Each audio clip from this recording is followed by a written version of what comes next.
Well, good afternoon, everyone. Welcome to a little bit different session today. At least I'm coming to you from a different spot here. I am, in fact, in my dining room with my portable Zoom studio, which is the subject of today's presentation.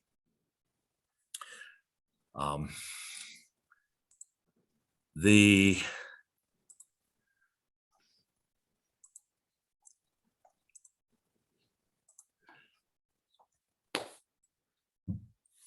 we've all been teaching and meeting and doing so much of our lives on Zoom for the last 2 years that we've built ourselves, in most cases, a nice space at home and a nice area where we can do this, and maybe some extra devices, an extra monitor or some other cameras or whatever, maybe an extra microphone or two that we're using especially when we teach our classes, to make the experience as rich for our students as we possibly can. But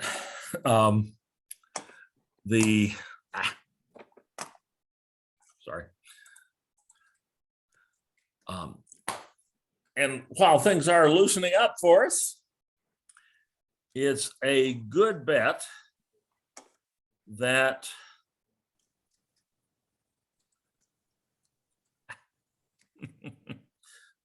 forgive me, my little extra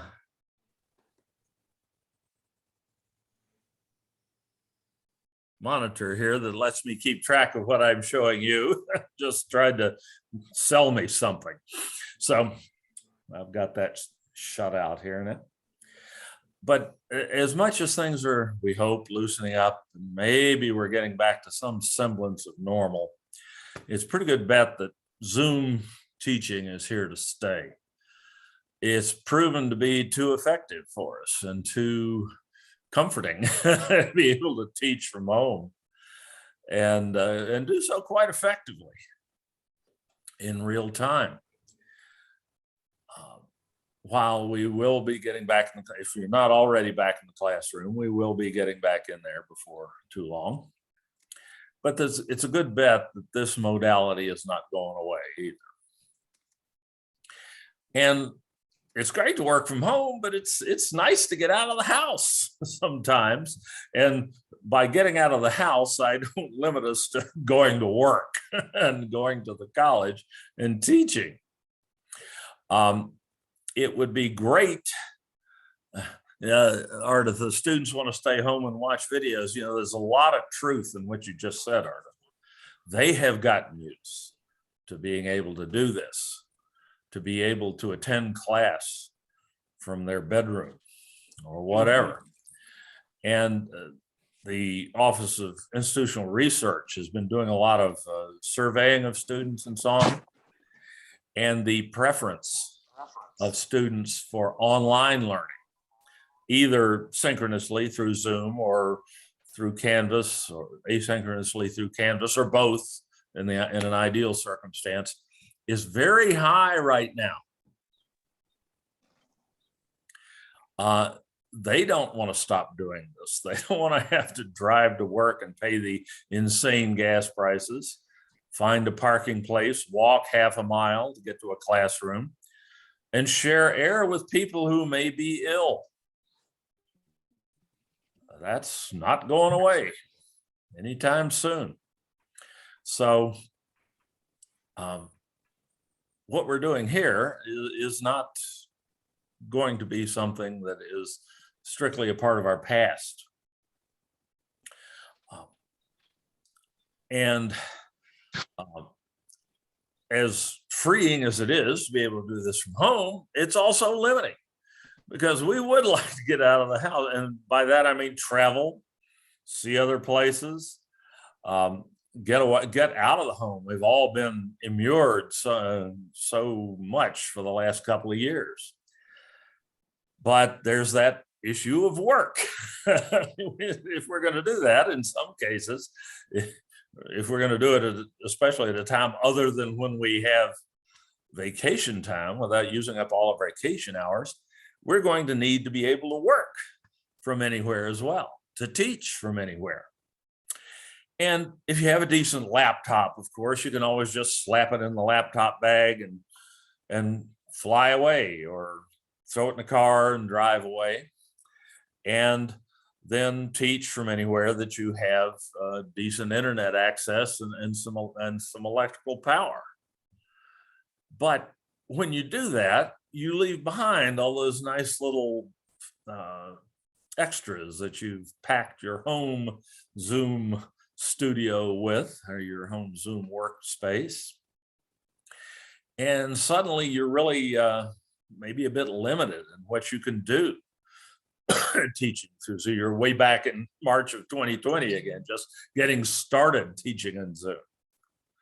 And that's less than ideal for sure. Wouldn't it be nice if you could carry the toys that you have at home, the extra enhancements maybe that make your Zoom sessions more special for your students? Wouldn't it be nice if you could carry that with you, whether you're flying or driving or however you're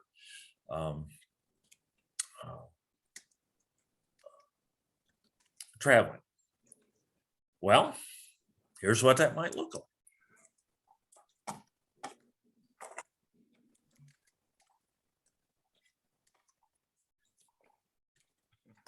Sorry, my mouse is fighting me here. Darn.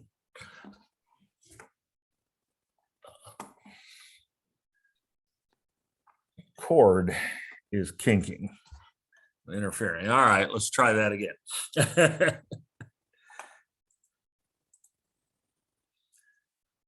Okay, to show you what I'm talking about here, let me bring up a different screen. And this is a video tutorial that I have online that basically covers what we're going to be talking about today, a little bit more efficiently and a little bit more, with a little bit less time, but we're still going to have a lot of extra time today. So please don't hesitate to speak up when you have questions. We're going to have plenty of time today to deal with them. But let's look at our studio components. Or no, wait a minute. The core of the system, of course, is a decent laptop. That's not the one I wanted, I don't think. Okay, let's go to the introduction.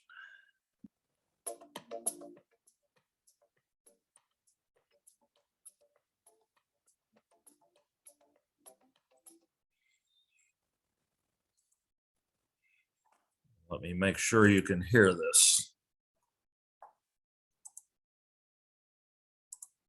There we go.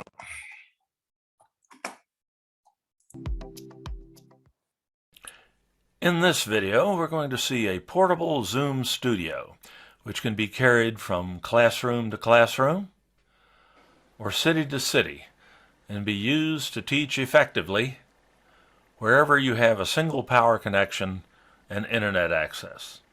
The equipment list is provided in the description below. The core of the system, of course, is a decent laptop. Okay. And indeed, I do have the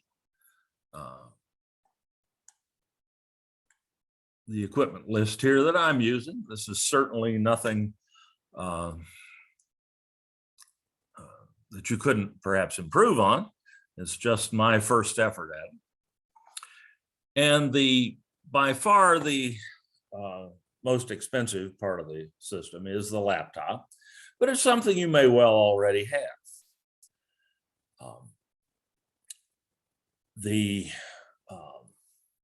If you are looking for a new laptop, one good place to try is techforless.com. And that list of links is in the equipment list, which is provided on our on-demand website. And I'll make sure you have that link before we go. Wait in case other people show up, so everybody has that. Tech for Less is a place that sells open box equipment, things that have been used once at a conference or returned not for problems, but because people just decided they wanted something different. And the vendor can't sell it for new anymore. So they end up getting bought up by these houses like Tech for Less that will sell them. An open box item has a full warranty, full manufacturer's warranty. It's got the same guarantee that you would get if you bought it in a computer store. I've dealt with these people for 20 years, I think. I bought thousands and thousands upon thousands upon thousands of dollars worth of equipment from them. Never had a problem, never had them mess me over or cheat me or anything like that. They've been very willing.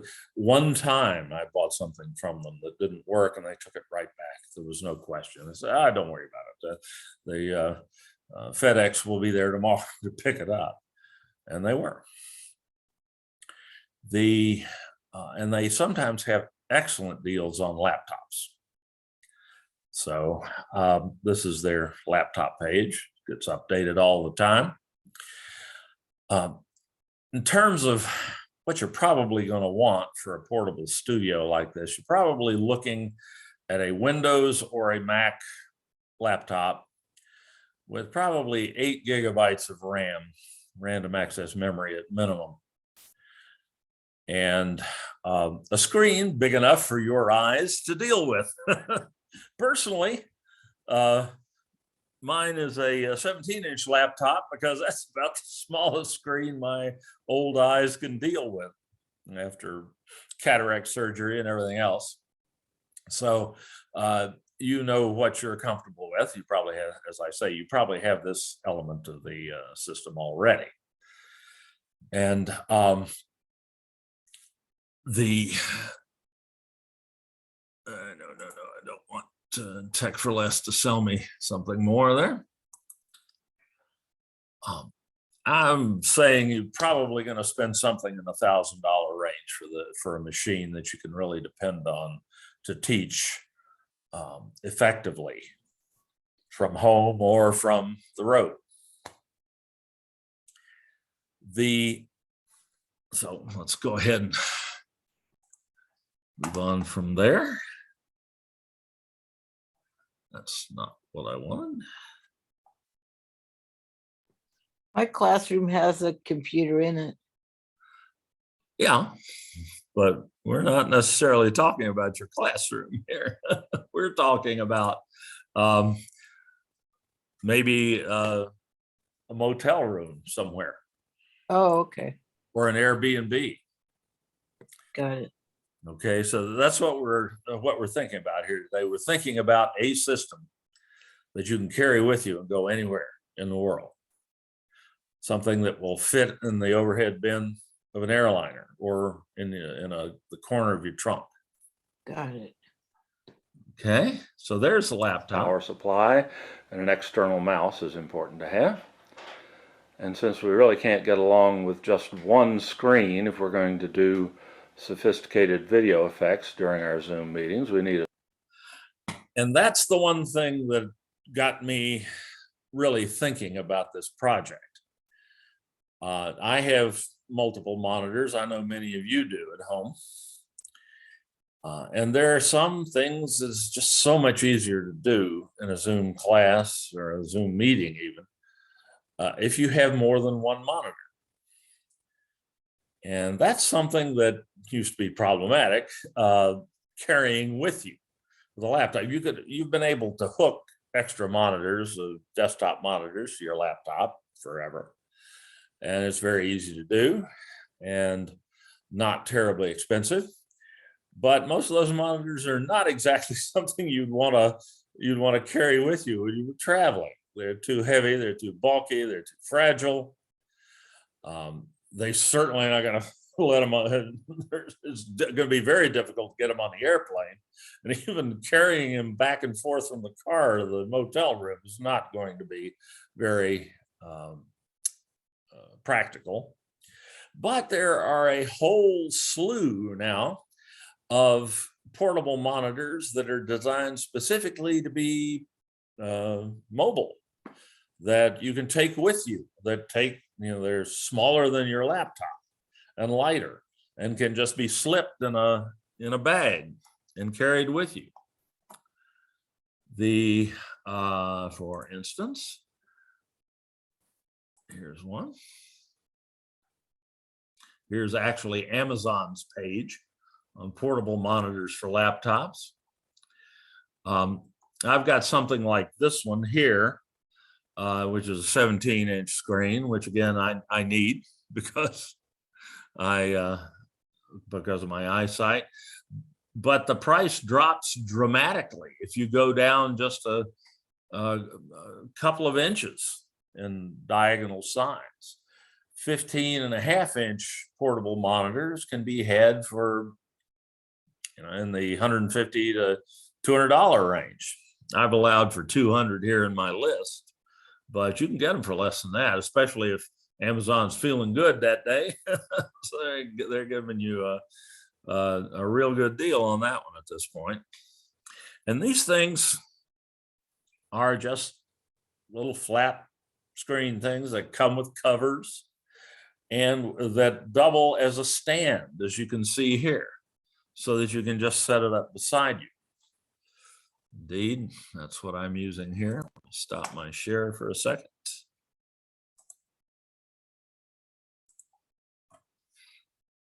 Little puppy right here, just sitting there. And the picture quality on these things is amazing. It's better than the laptop monitor that I'm using right now. And this is a nice laptop. I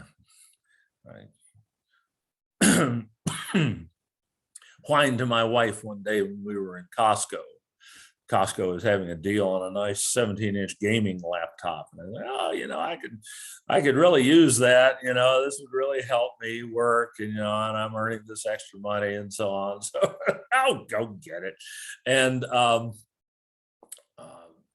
so I got a decent laptop here, but this little portable monitor is actually better. And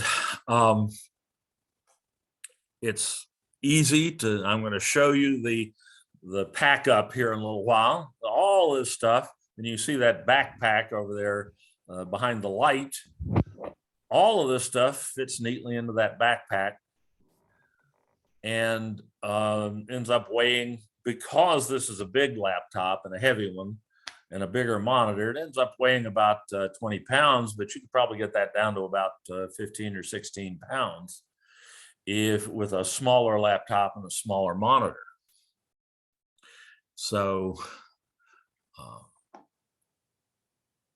that's the thing that I really felt like I had to have. All right, let's go on through this here.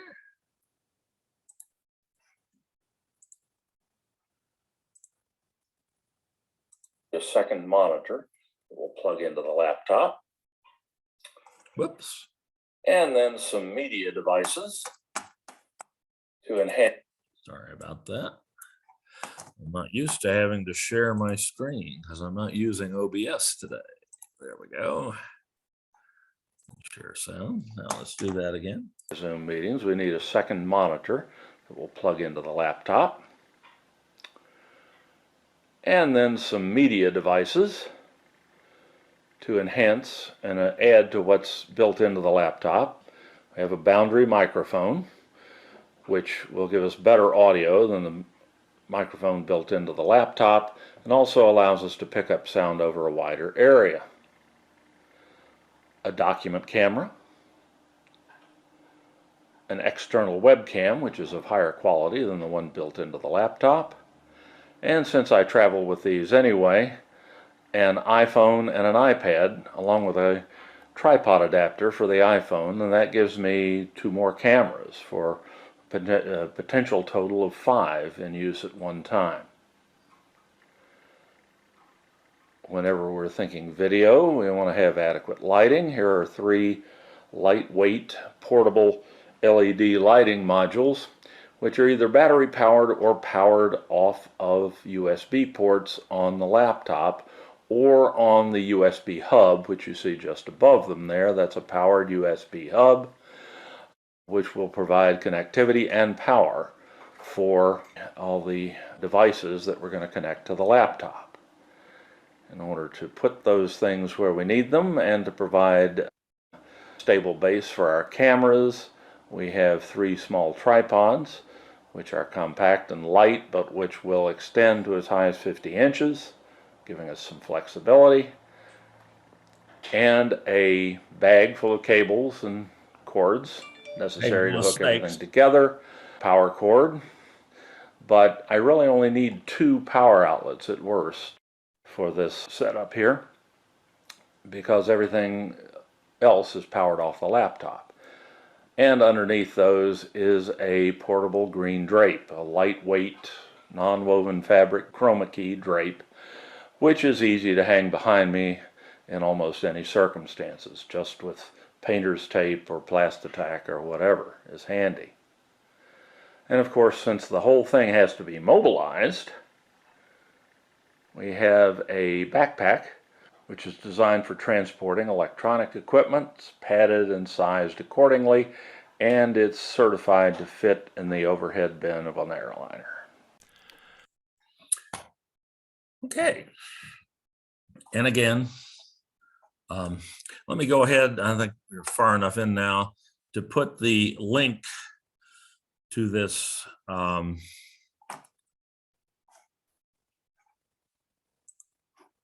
tutorial here on our on-demand site.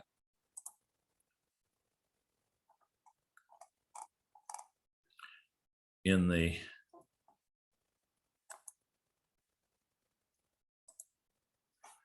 chat tool.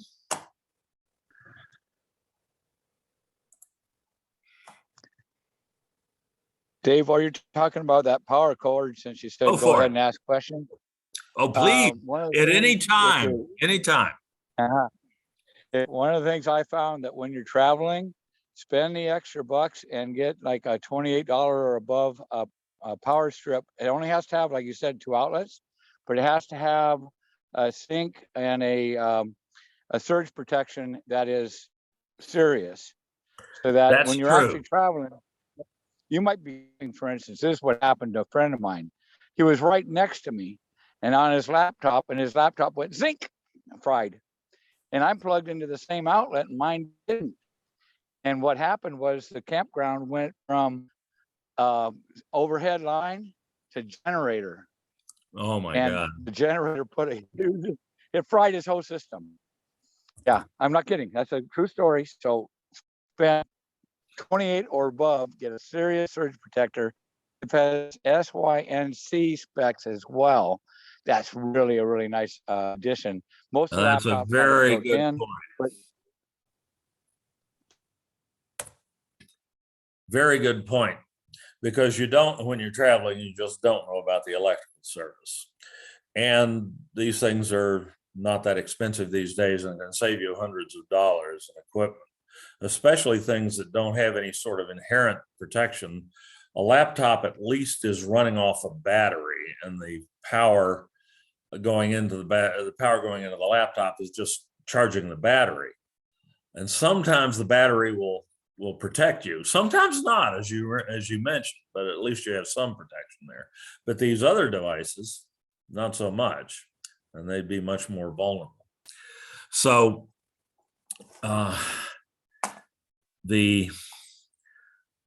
let's go back to PowerPoint here.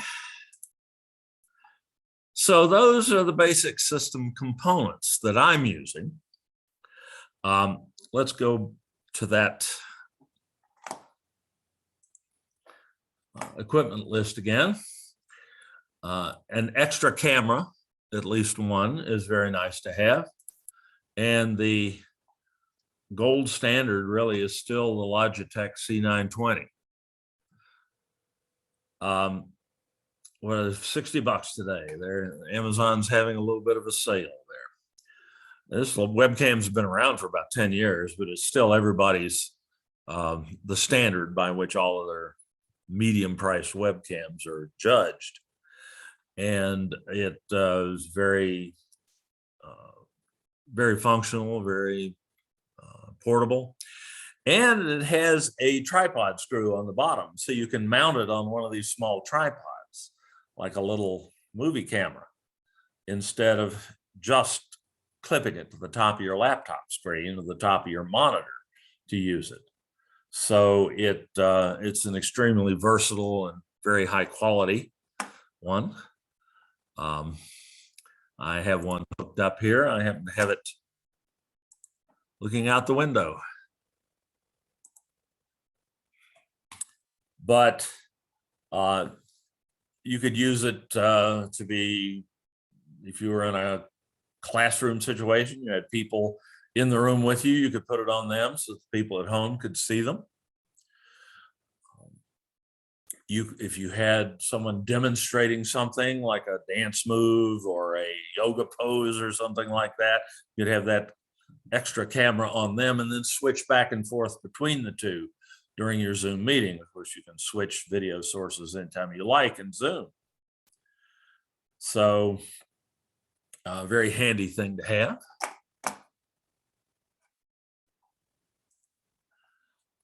A document camera, of course, gives us tremendous flexibility in replacing our whiteboard. We can put three-dimensional objects under the camera, or we can put a piece of paper down there and write and draw on it. And document cameras now are lightweight, portable. The one that I'm showing you here, or the one I'm using here, is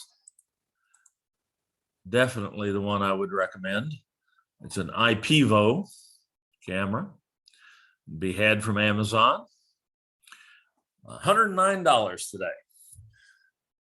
That's a little irritating. The list price, the manufacturer's suggested retail price on this thing's $99. At one time, back in March of 2020 or April of 2020, they were unobtainium. You couldn't get them anywhere. They were, and if you did see one, it was being sold by a scalper. I saw these things going for as much as $300 at one point, if you could find one, like a ticket to the Super Bowl. Now, of course, they're in much better supply, but they're still retailing for a tiny bit above suggested retail. That's a matter of how popular they still are. And this one is the base model that IPVO makes, and it's all you need. As a matter of fact, the one I'm using right now is actually one that's about, when about that 10 or 12 years old. It's the model before this. It looks just like this one, but it's not quite as capable, and the optics are not quite as good, but it still works fine for me. So they last. They are very durable and very functional, and will fit neatly. They're small enough they'll fold up and fit neatly into a backpack. I usually stuff mine into an old sock when I put it in the backpack to prevent the lenses from getting scratched with stuff rummaging around the backpack. So, or if TSA decides to pull you aside, that's an interesting looking backpack there, son. We're going to take a real good look at this. You'll protect your camera. I do the same thing with the little webcam, so as to protect their lenses, but very lightweight, very easy to haul around.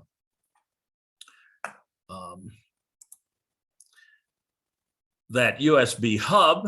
You'll need a screwdriver for that, though. Pardon? You need a screwdriver for it, though. Well, why is yours a little loose? Did the joints get a little loose or something like Yeah, that? when you fold it up, you have to loosen them, and then when you tighten them up, you have to tighten them up.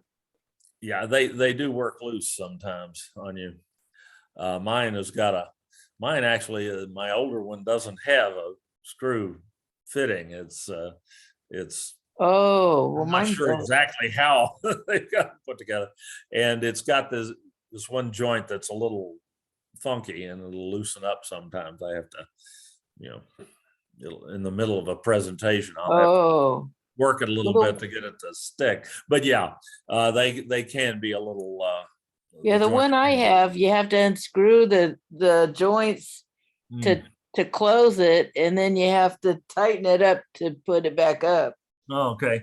That's not the case with this one, but yeah, All something right. else to throw in the bag. In that Yeah, case. right. Um, all of these peripherals we're talking about here are many of them, not the external monitor. The external monitor just plugs in with a single cable into the laptop. And the monitor doesn't even have a power supply in it. It takes power off the laptop.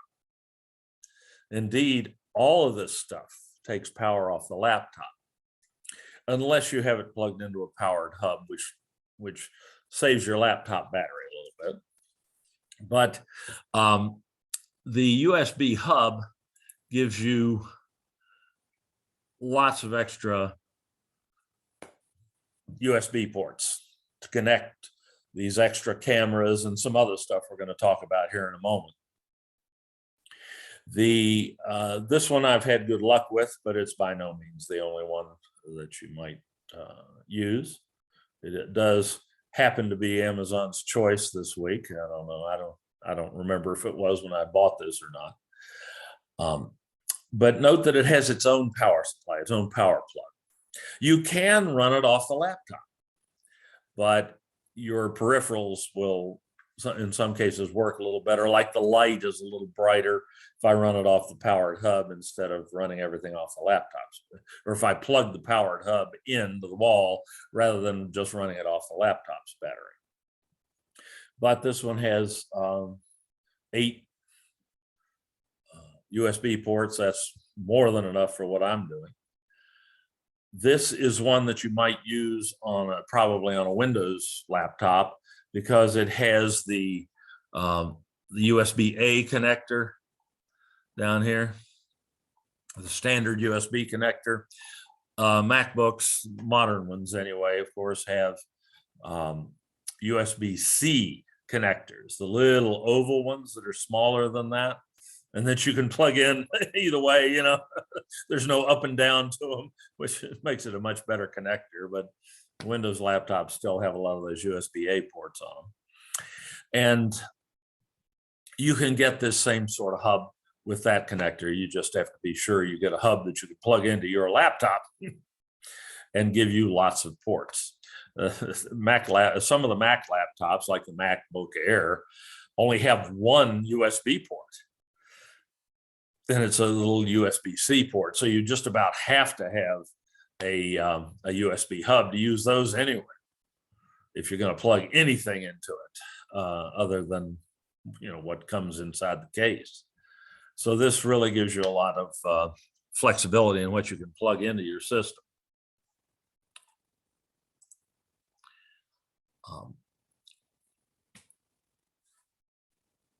Lighting in our Zoom meetings is always or can be a little bit of a challenge. I'm violating one of the cardinal rules of lighting here right now, because I have a light, a window behind me. This is just about the only place in my house I can set this thing up and talk about it this way without knocking things over and so on. So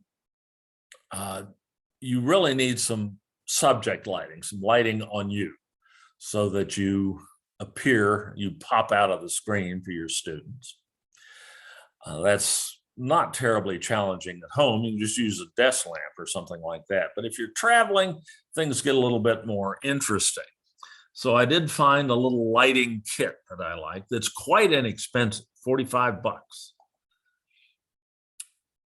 at Amazon. At least it was that day. Let's see what they're giving. Oh boy, it's down to $40 now. Amazon's feeling good today. This is a good time to be giving this presentation. This is a little bitty lighting kit. It comes with everything you see here, all kinds of the 2 little LED lighting panels and a couple of quite nice tripods. I don't use those tripods in my kit because they're a little heavy. I could. They fit in the backpack just fine, but they added just another pound of weight or so. And I'm getting old, so I decided to use those lighter tripods that I showed you. But these work fine. And they are powered by USB. They just have a USB cable on the end of the, there it is, on the end of the little cord, and you just plug it into your computer, or in this case, into the powered hub, and they light up quite nice and bright. Even with the backlighting I've got going on here, I can see myself pretty easily. I assume you're seeing me probably better than you really want to. But let's see here. Let's show you what's going on here. Was the stand more money? I'm sorry? The tripod was more money? No, the tripods come with it for $40. Oh, that's good. Yeah, that's another reason to use those instead of buying other tripods. Here's the, there it is. There's that light right there. And it's got quite a bit of power. I need one of those, I think.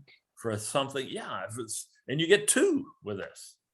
So you could set up 2 and get the lighting from the sides and avoid reflections off your glasses and things like that. I've given up worrying about that years ago, but or you can use them to light something behind you or light another subject that you're looking at with Can you another bend camera. them so it looks like something you're working on the desk or something? I'm sorry now? Can you bend them so that you can? No, these don't have a little gooseneck on them, though I have seen ones that do. Oh, okay. I went with these were a little sturdier. They were recommended somewhere and they were the cheapest things I could find. And they work great. And they really put out a lot of light. And you don't have to have another power plug. You just plug it into this powered hub. Right. So, and you can dim it. It's dimmable. Oh, okay. And it's even got a little wireless remote control that comes with it. Because you can turn it on and off and dim it, brighten it without having to actually reach over and grab the little control on the power cord. So it's a heck of a good deal. And they work well, and they're LED lights, so they don't use much power or anything like that, yet they're still quite bright. So that's Dave. Yes. Dave, I put LED light for Zoom and with tripods and it didn't come up in Amazon. What was the name of them again? eMart. Let me pull that back up for you just a second. You breezy, isn't it? eMart LED video light. And that link I gave you to the tutorial I was playing, part of which I was playing a minute ago, has the equipment list in it, has a link to this equipment list. This is online, and there's a link in the spreadsheet to the Amazon page for that one. That can't be right. Oh my gosh, I brought my power supply out and I plugged it into the, for the laptop, I brought that out and plugged it into the wall. I didn't plug it into the laptop. Just a second. Oh, no, don't want that. You got to remember everything, I tell you. All right. Now we're not going to end up running out of power. What that told you was that until I did that, I was running everything off the laptop battery, except for the powered hub, which I did have plugged in to the wall. But I have run tests on this, and I'm not going to do it today because I don't want to find out that I've messed up. But I have unplugged everything from the wall and run everything off the laptop battery alone, including the USB hub and the light and the second monitor and everything. And this laptop I've got has a big battery in it, but it ran everything for an hour and a half before the battery died. So if you're doing a short meeting or something like that, you probably don't even have to hook it up to power, or worry about hooking it up to power. Doing an hour's class. Again, that's going to depend on the laptop. You try it in advance and see how long it will last. Yes, question? Well, I heard something speaking up there. Yeah, go ahead. Just, it's not gonna come until 6, Dave. I'm kind of bummed.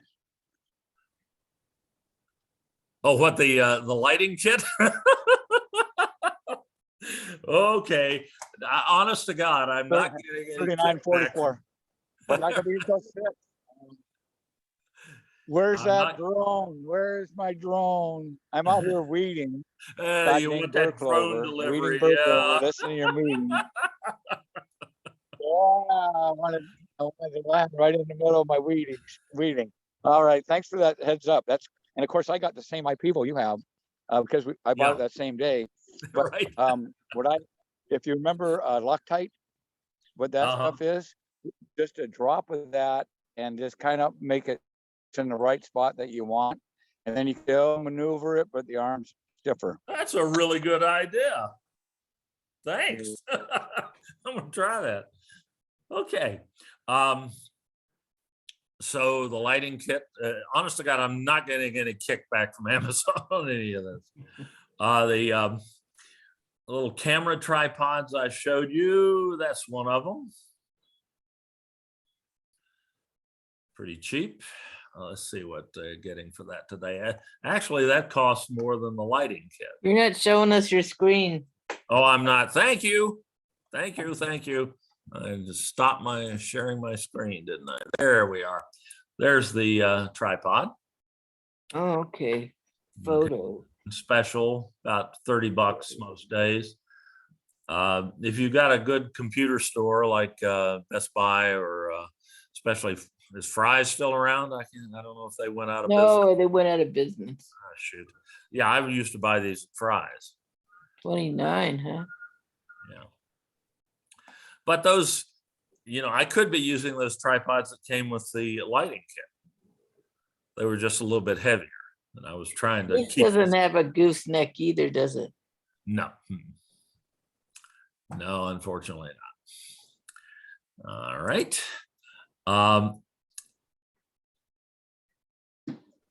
You can always use your smartphone as another camera. You have it with you anyway.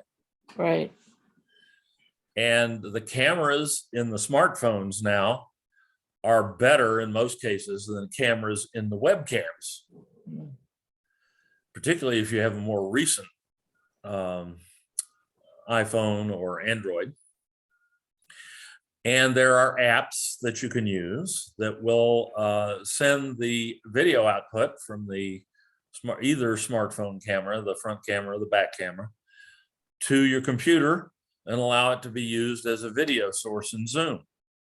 I don't have that hooked up today, but I certainly have in the past. Works great. But in order to use it effectively, you need a smartphone adapter, a tripod adapter that will allow you to put the iPhone on a tripod. I do have that set up here. I don't have it on, but I do have it set up.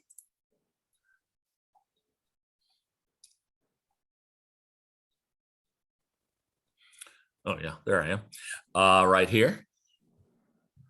And that allows you to hold, you don't have to, set it on a shelf or on a stack of books or something like that, which we've certainly all done.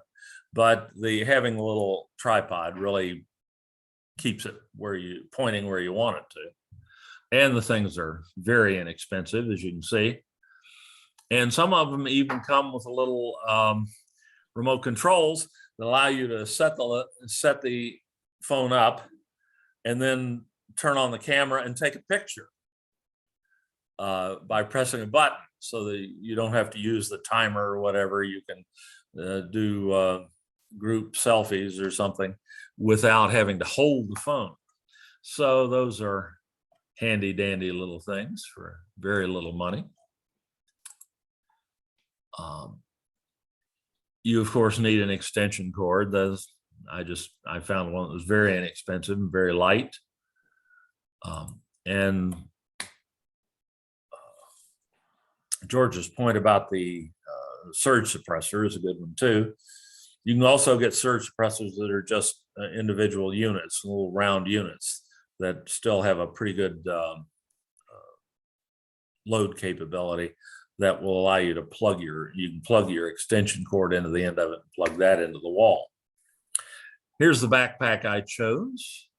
It's more than big enough to handle everything. It's got a special laptop pocket that is extra pad. It has extra padding, so that it's protected. If you, if you have one of those entertainment tax type flights, where you get the roller coaster ride along with the plane ticket, the backpack will protect all your delicate electronics and so on. That was, what are they charging? $46 today. They want for that backpack. And it's a great backpack you can use for other things when you're not traveling with your Zoom studio. And there's one other thing that I don't have in this list, and I wish I did. And if I switch cameras here and kill my share,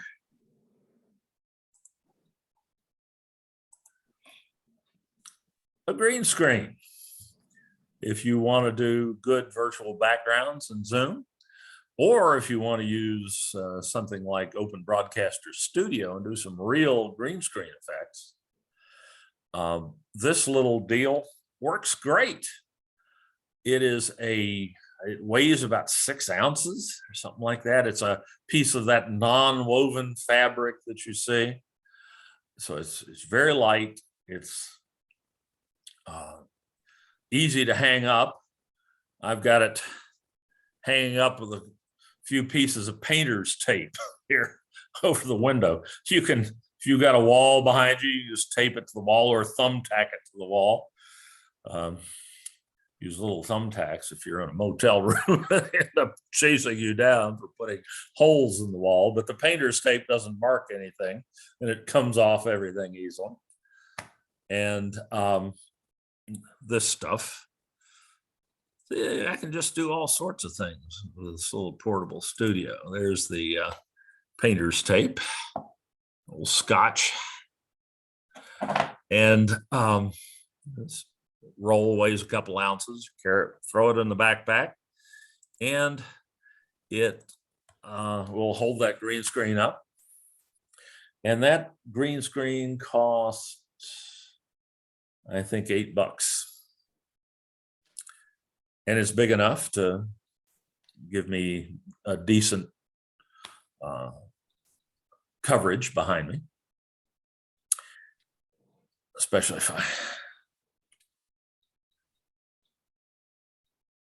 move the laptop camera back and forth a little bit. In this, and that pretty much covers the basic kit.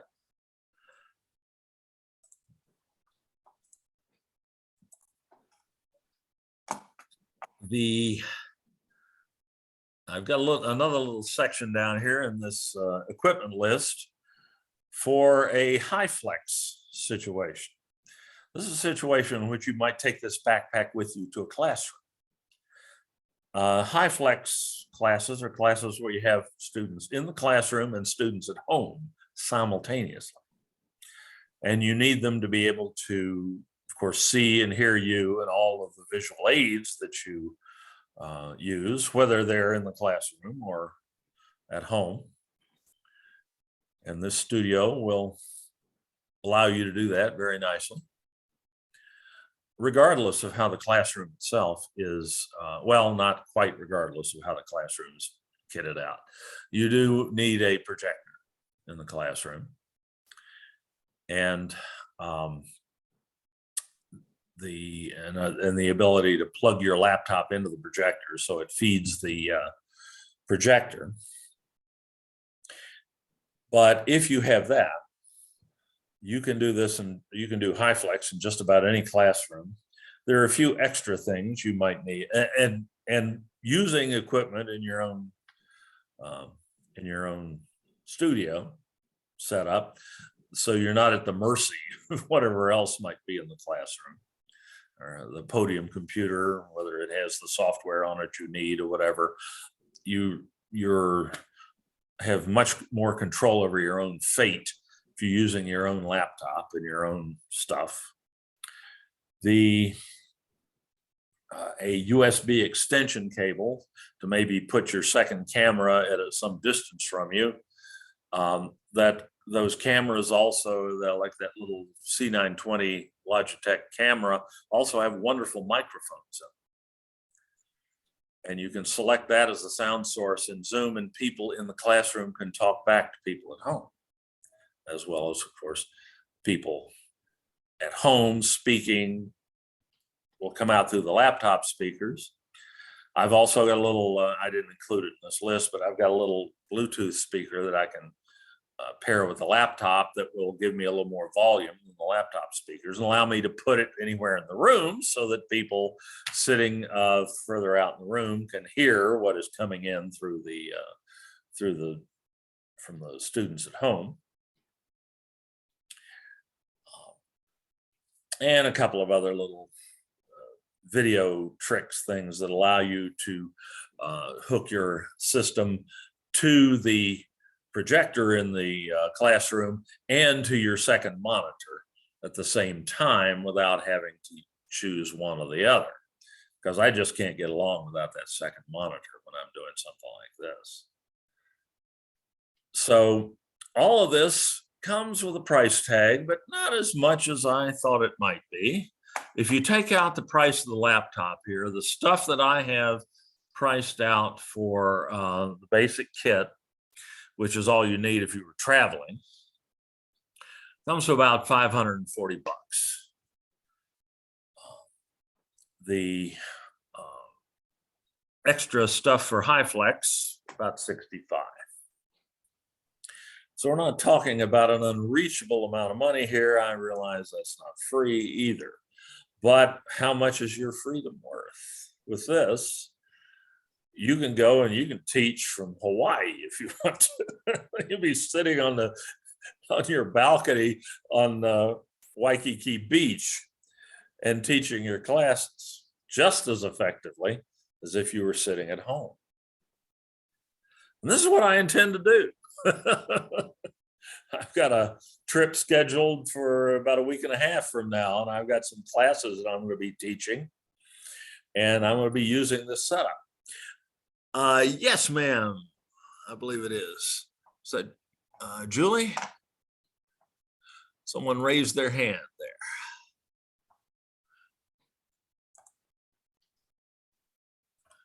Please She's go muted. ahead. Yeah, you may be muted. Please just speak up. And no need. Dave, I'd like to ask a question. Carol here. Carol, go for it. Yes, I was able to finish my class and join you. Oh, I'm so glad you were able to make it. Yes. Yeah, I have a dedicated room for fitness, for Zoom. In your I had a spare bedroom. I was using it for storage. And so, and the cat. And so I said, okay, cat, you're out of here. and you can have the living room, and I will take over the cat room. So, Oh, you know, I have a lot of the equipment that you speak of, but I don't want to tear it down and put it back together to go teach off-site. And then, like Julie Bale, I teach senior fitness. So it isn't a matter of sitting in a chair and lecturing on something. I have to have enough space to do a fitness routine so they can see my hands and feet. In fact, the beach in Hawaii would probably work, but you know, this is the issue with any of the hybrid or the high flex with expensive equipment that I'd rather buy, and I have already bought it. If I buy it, the district reimburses me, it is theirs. When I pay for it, it's Right. mine. And I'd like to keep my expensive Sony camera. Yeah. So, and my laptop was very inexpensive, very cheap. But, you know, the cordless microphone, some attachments here because there aren't enough USB cords, USB ports. And then laptop table is the only thing that is like ancient here. And then I have this thing, this accordion kind of thing to mount the camera on, so that I can use the camera here now projecting rather than the laptop camera. And then when I flip my whole setup around, I'm in my workout area, which is different than with my green screen with my Easter eggs here, because I need the 12 to 13 feet of space. And this is a problem with, like, okay, give me a classroom at Mid-City, I'll go teach senior fitness. Well, that doesn't work, no matter what the equipment is. With 6 feet apart still, masks, maybe not. And then people at home having to be able to see me, hands and feet, as well as hear the music that goes with the class. Right. As well as the people in the class being able to hear the music, hear me, and see me, hands and feet. So it is like, I can't wrap my brain around a high flex or a hybrid. You would probably, in that circumstance, you would probably have to duplicate some of that equipment if you didn't want to have to unplug it and carry it with you and then bring it back and plug it back in. Right now, with what I have here, what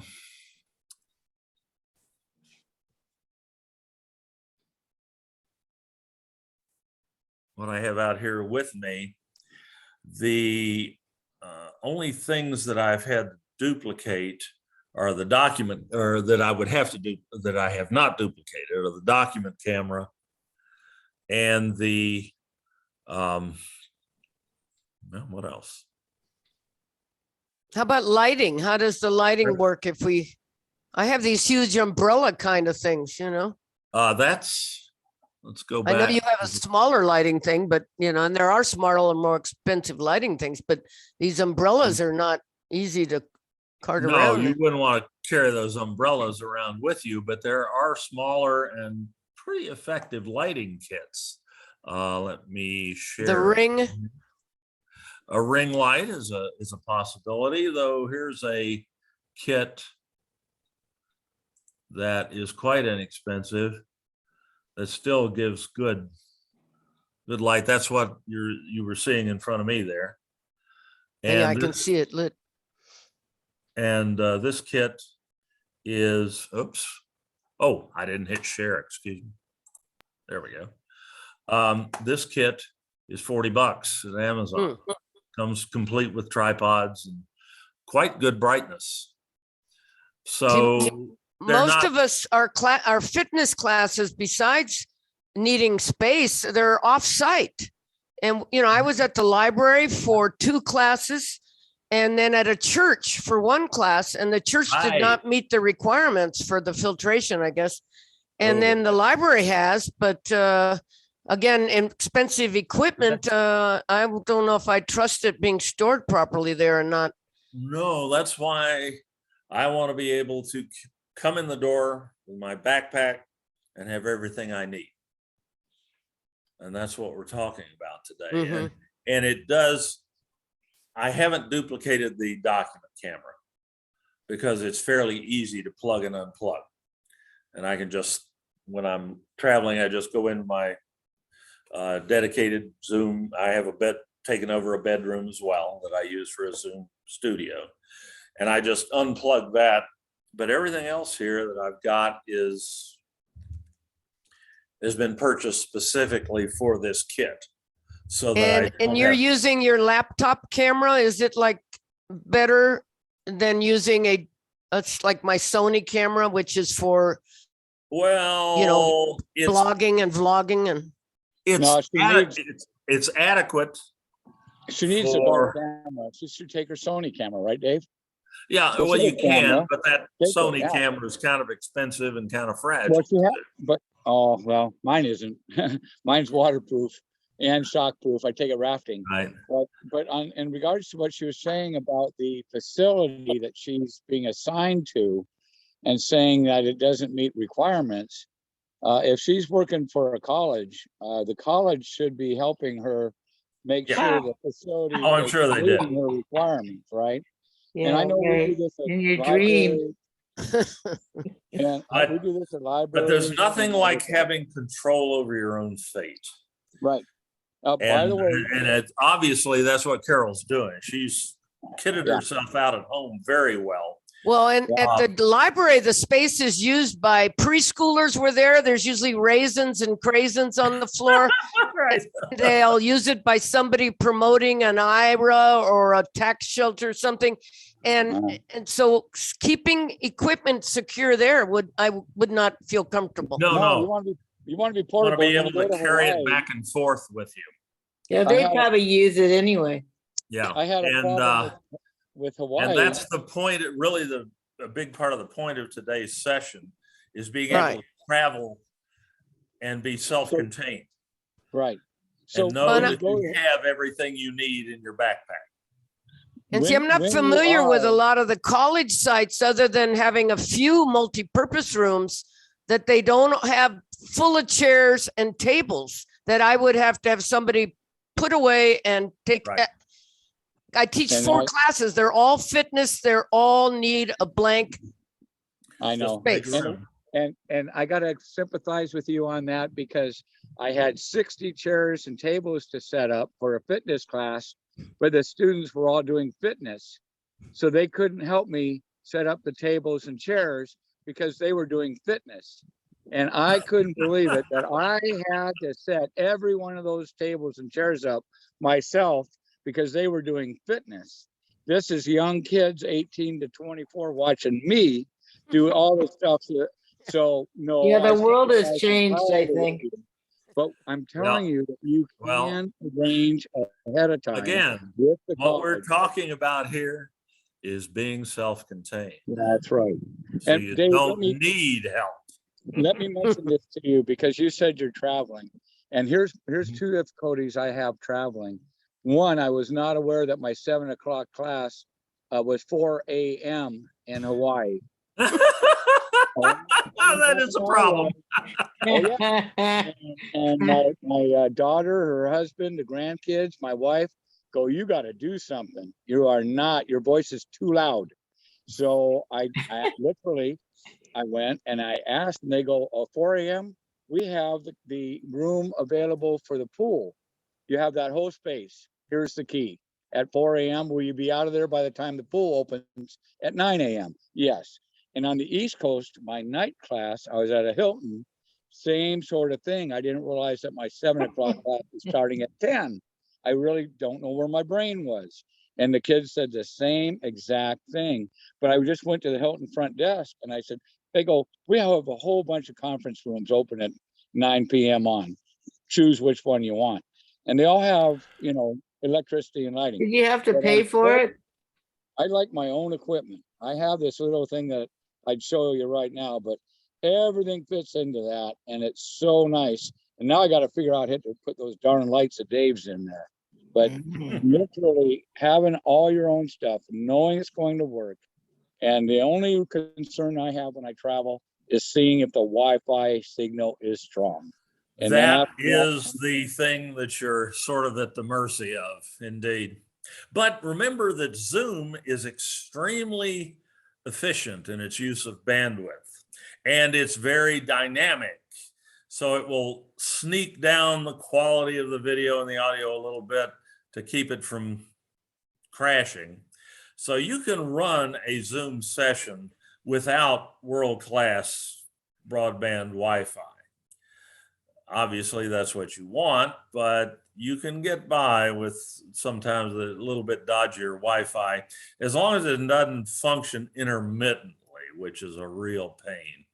But this, you know, the two things that you do really have to have, in addition to what you can put in your backpack, are one power plug and decent internet access, usually through Wi-Fi. And that you can't do without. But read the reviews if you're going to hotels or Airbnbs. Read the reviews. They'll tell you if there are Wi-Fi problems in many cases, and perhaps allow you to make better choices. Okay, so I do have a little movie here to show you. There's great discussion, and keep that going. Let's keep that going. Ardith, did you get a chance to speak there and say Yeah, anything? no, I wanted to ask you about that OWL camera that they're using at the school. Oh yeah. Because I don't think it's going to work for like an overhead projector for an art class. So I kind of wonder.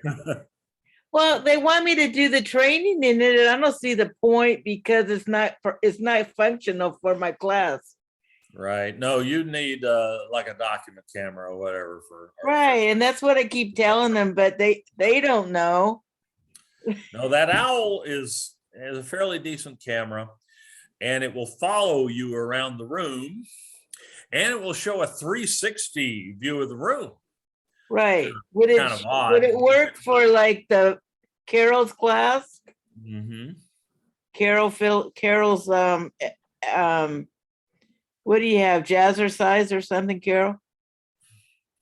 Body dynamics, the senior fitness classes. Right. So now, something like that, yes, but not for showing artwork and so on. Yeah, no. Okay, that's what I'm saying. Yeah, but it's, and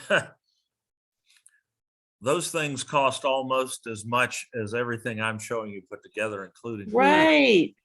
But they want us to all be. I don't recommend a personal purchase of one of those. Eulalia. Hi. Dave, you had written down 2 10-foot cables for the portable Zoom studio for HiFlex. Yes. What are those for? What are those for? Those are HDMI cables like you hook your and you need 2 your Blu-ray to the TV with. Okay. But the reason you need 2, let me get back to that here. Let me shrink that down for a second and go back to my equipment list. Okay, yep, you are seeing that. Is that if you are going to utilize this setup in a HiFlex environment, in a classroom that's not kitted out to do HiFlex natively, you need to be able to feed your secondary monitor. Just a second, let me show what I'm talking about. Since I can do that with this setup, you need to be able to feed your secondary monitor here off your laptop video, but you also need to be able to send the signal to a projector in the room so that the students in the classroom can see what you're sharing with the students at home when you share your screen. And so that when you want to, the students in the classroom can see the students at home. So you need to be able to output video from your laptop, both to the secondary monitor here and to the projector. And that requires what's called an HDMI splitter. It's not a terribly expensive piece of equipment. The one I've got is $25, but it does require a couple of extra cables to hook everything up. You have to hook the signal, video signal comes out of the laptop, goes into the splitter, and then there are two cables that come out of the splitter. One feeds the secondary monitor and the other feeds the projector. So it's just a little bit of wiring, a little bit of plumbing, if you will. Okay, thank you. But those can be had for quite minimal cost. I put, and I'll do this again before I quit. Somebody remind me. I will put a link to my tutorial that, oh, get out of the way. There we go. Let's see, do I have that here? No. I'll put a link to this tutorial that I've got on our Open On Demand site that has not only pretty much everything I'm doing here today, but also has the equipment list linked. And you can bring that up and you can get all of those links to Amazon, and they'll at least give you a place to start looking for equipment that you might want to buy. Now, I'm not saying I've made the best choices in every case. I bought what I could find at the time, but this will at least give you a place to start. And I will put the link to this thing. Let me go ahead and put it in the chat tool again, because I know some of you joined since I did that before and you won't be seeing it. I think you had this access on your on the email you sent about this class. I saw the on-demand thing. I didn't. No, but I realized that wasn't it. I don't think. Oh, okay. Okay, so I've got that. There's the link to the equipment list. No, I'm sorry. This is a link to the on-demand video tutorial that pretty much covers everything we're doing here. Sorry. Well, that's what you gave us the last time. Yeah, I know, but some people who came in later okay. Didn't get that link. So Oh, sorry. that's all right. That's Sandy. She wants to be heard. Yes, and I'm sure mine will be out here talking to her in just a minute. So don't feel bad. Okay, there's that link again to the tutorial that I guess I can tell you now, since I've had you for an hour and 20 minutes or something like that. This tutorial that covers most everything I'm talking about now is about 10 minutes and 54 seconds. So if you want to flee now and just watch that link, you'll get most everything you need. But it's fun to get to talk to you. It's nice to do this live so you can ask questions in real time. All right, thanks. Okay. Yeah. All right, there's that link again, and I'll try to remember to put that up again one time before I quit, in case we have new people joining us. That'll happen all the time. Okay, so I was going to show you. Let's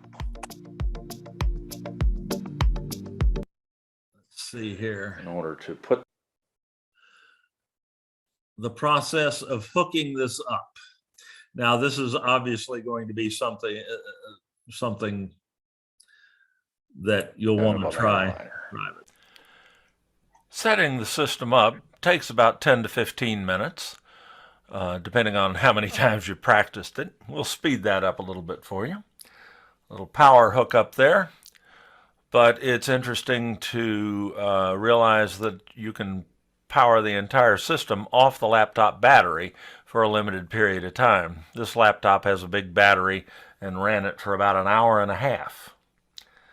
Okay, hooking up the secondary monitor takes one cable, and it takes power off the laptop as well as video signal from that cable. I've also got a powered hub, USB hub that serves to provide connectivity for all the peripherals. and that can be powered off the wall or off the computer as well. A secondary camera here on a little tripod is especially useful in a high flex type situation where you want the folks at home to be able to see the students in the classroom with you. Document camera.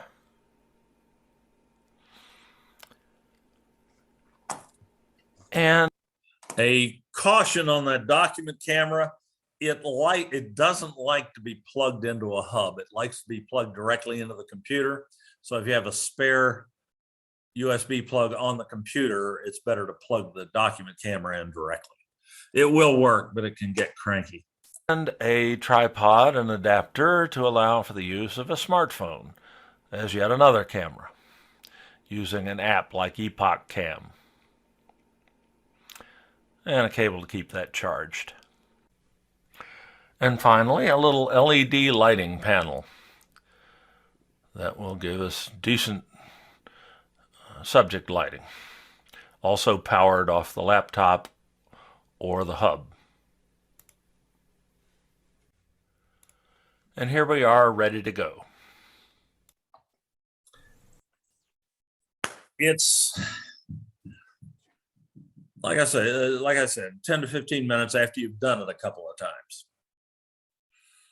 It's not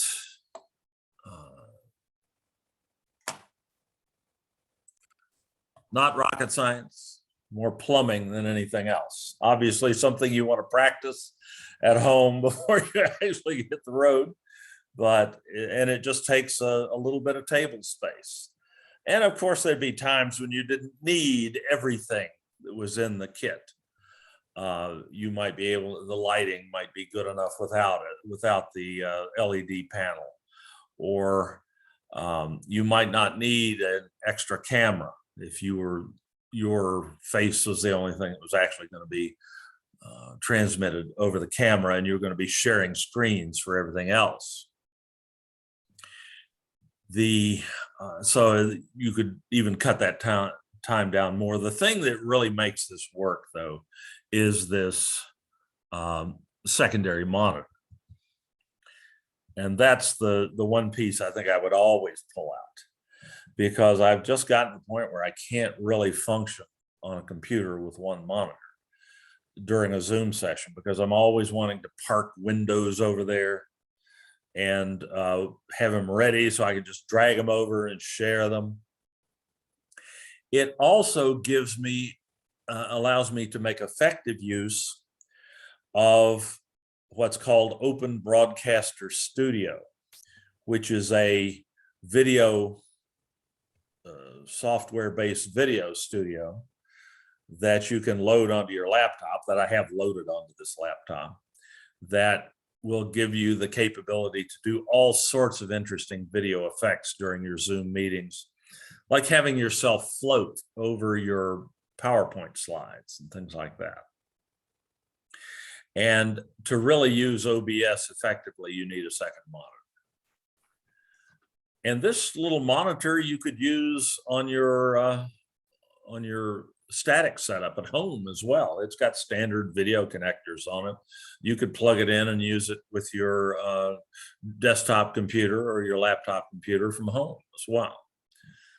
So it's really, that's probably been the thing that I've most enjoyed about this, and that's made this system work so well. Dave? Yes, please. Okay. I noticed that you said an LED light. So is that in lieu of, or is that a type of like those, everyone's using those ring lights? Ring lights are fluorescents almost exclusively. And they work fine. Ring lights are great. They don't tend to have a whole lot of output. The fluorescents just aren't as bright as the LEDs. But you can also get ring lights that will power off the USB hub or off the laptop itself. But I like the LEDs. The one thing you want to try to avoid, if you can, is mixing color temperatures. That is different types of lighting. You can get away with it most of the time, but it's better if you use fluorescence to have all the lighting fluorescent. Like if you're in a room with fluorescent lights and you use a fluorescent ring light, well, that's good because the lighting will blend together better.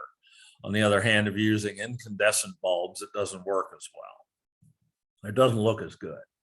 And if you're using LED lights, it's better to utilize those. I've got my overhead lighting here, which is incandescent, turned off so that it doesn't look funny or create an undesirable appearance, any more undesirable than is normal for me, because of mixing different lighting types. But that's an ideal too. You can get away with a lot of things with lighting if you're not too picky.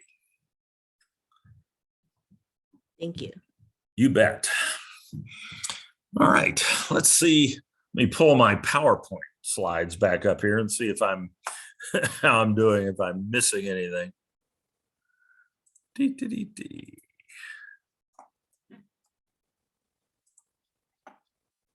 There we are. We did system components. We saw the setup.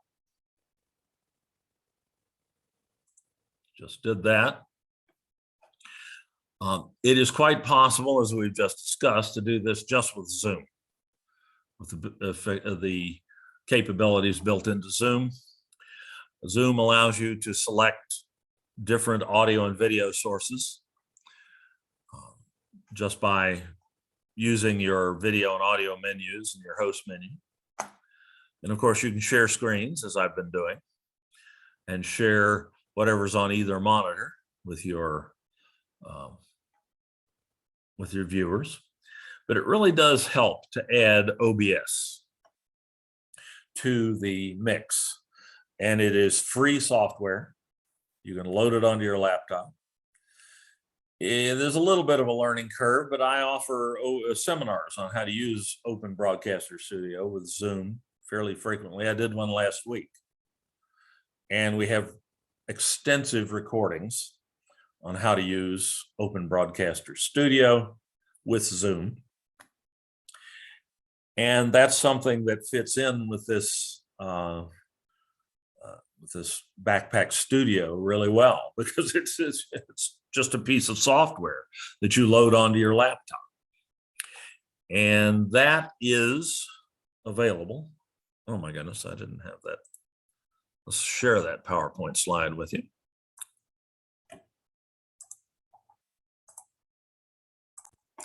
Another nice thing about OBS is that when you're sharing content with your students, what you're seeing in front of you is what they're seeing. So you don't have, like I have a separate little an iPad here that's logged into the meeting that shows me what you're seeing. But even with that, sometimes I forget to look at it. I forget that I'm sharing my screen or I'm not sharing my screen in Zoom. With OBS, what you see in front of you is what everyone is seeing. So you don't have to keep asking yourself, am I sharing my screen? Did I remember to switch to the right monitor to share? Did I turn off the screen share when I just wanted to talk to people? Or are they looking at a PowerPoint slide rather than at me? So OBS is excellent. I don't want to try to load that on top of this today. As I say, we have lots of material to help you with that, and I will do separate seminars on that.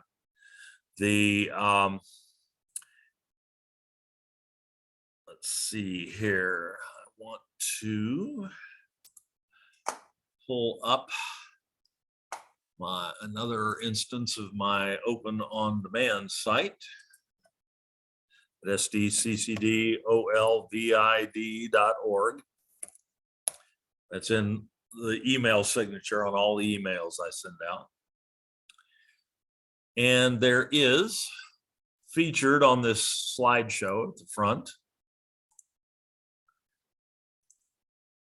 using Open Broadcaster Studio Software Studio. And I have a whole series of tutorials here, not very long, it's not very complicated, on how to load, set up, and use Open Broadcaster Studio in Zoom. That's next to the last tutorial. You can also use it for screencasting, for screen recording, and get some very neat effects. And what's the advantage to using OBS with Zoom? It allows you to, well, for one thing, what you see is what your students see. So you're never in a situation where you think they're seeing one thing and they're seeing something else.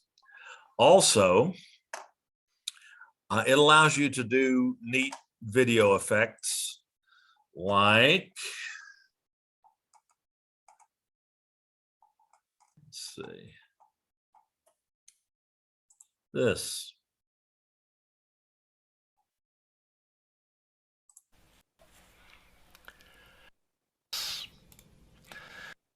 I can control, though, how big I appear in front of it, just up and down. So I want the Canon camcorder to go up a layer, so I click on that, and whoo, there I am again.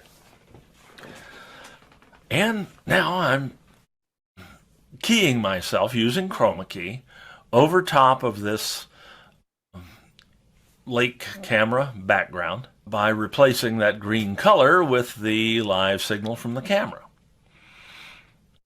This might well be too much of me and too little of the background visible behind me. If I want to fix that, I just click on me until I see a red outline all around the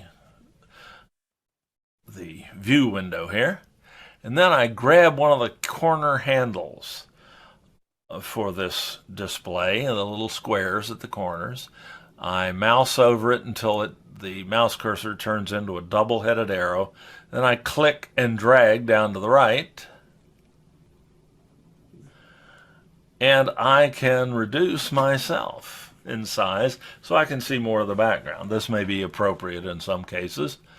OBS at the same time, though I decided to do here, and I'll click here is not me, but what's behind me, so I'm going to shrink myself again.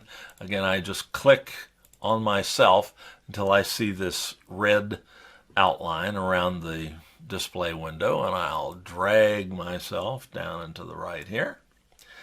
And now if I want to put myself in the middle of the battle for the Death Star in Star Wars, this is obviously a YouTube video queued up on my third screen over here.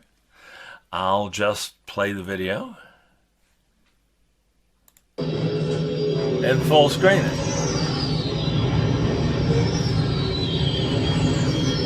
And here I am. All right, reporting in, boss. Okay, so I can take part in the movie. Okay, you get the idea. So I can put myself in front of the output from the screen 3, and of course, I'm not limited. Something fun like Star Wars movies either. I can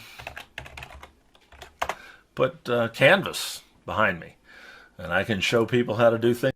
Okay, there, I finally got myself shut up there. I can put myself in front of my PowerPoint slides that way. And I can move myself around, and I can point at things and so on. It's live, what's called live chroma key, so I can interact with the background behind me in real time. So those are just a few of the things you can do with OBS that you can't do with Zoom alone. There are lots more types of things. I gotta put a comment in there, Dave, and it's a deserved comment. Well, if I'm not computer illiterate, but I would give 2 strong suggestions as to when you get ready to put it in, because what Dave's talking about is the same exact software as the newscaster that does the weather does. It's the same thing. When you see your favorite weather person walk in front of the screen and point at something, you can do that with the same software. However, when you get around to doing it, I would suggest that you have laid out at least 6 to 8 hours that you are available to do it. Do the videos in order. Do not skip anything. If something during a video does not occur on your laptop, back the video up and figure out what you did wrong, because it was you, not the video. And then as you make your way through the videos, I would write down a couple of key things to remember for yourself. One is that OSB uses this word called filter occasionally. And when you're looking all over for why the heck can I find that, you want to remember that word. And the other is write down to yourself where the heck the command center went, because it may just disappear on you. And you want to write down that little bitty note. And after, once you got it down, it is, as Dave mentioned, it is just, if you're going to be doing Zoom, you should have the studio, and it's absolutely free. Absolutely.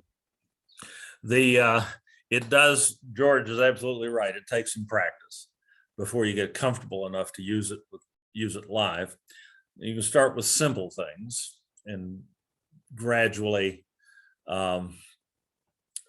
build up the complexity of your efforts. But you can do some stuff that looks extremely professional and very sophisticated. And, you know, we're all sophisticated consumers of video. We spend way too much of our lives watching TV. We see these wonderful special effects on TV and the evening news, you know, and the film at 9, film at 11, scrolling across, and newscasters sitting in front of it, and so on. And all of that stuff can be done with a free piece, or much of it anyway, can be done with a free piece of software and a little tinkering. But if you're really interested and you haven't already done so, attend our next Open Broadcaster Studio live session. We have a number of those recorded as well on the Open On Demand site. And but this series of tutorials covers almost everything that we cover in the live session, indeed everything. It just, you don't have the chance to ask questions in real time. And this takes a lot less time to watch than sitting there for 2 hours while I blather on about OBS. So it's, I would start here. And again, I just put the tutorial link in the chat tool. Let me put the link to the tutorial, our Open On Demand site, in the chat as well.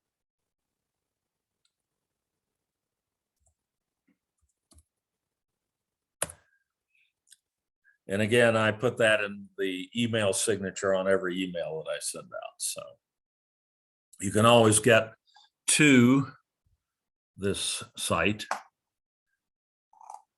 And there's a lot more here than just OBS and so on.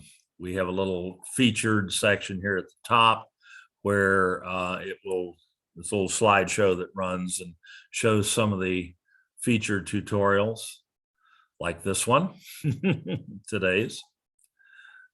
And, but there's, we have Canvas tutorials, we have Zoom tutorials, we have our workshop archives are all the recordings of all of these professional development sessions that we do. If you go there, the latest ones will show up at the top, but you can go down. There are, what, 30 pages, 30 dozen workshop recordings on there. If you don't want to scroll through those looking for what you want, you've got a search button. So if you want stuff on Open or on OBS, you can just type OBS and press enter, and you get all of our OBS tutorials. So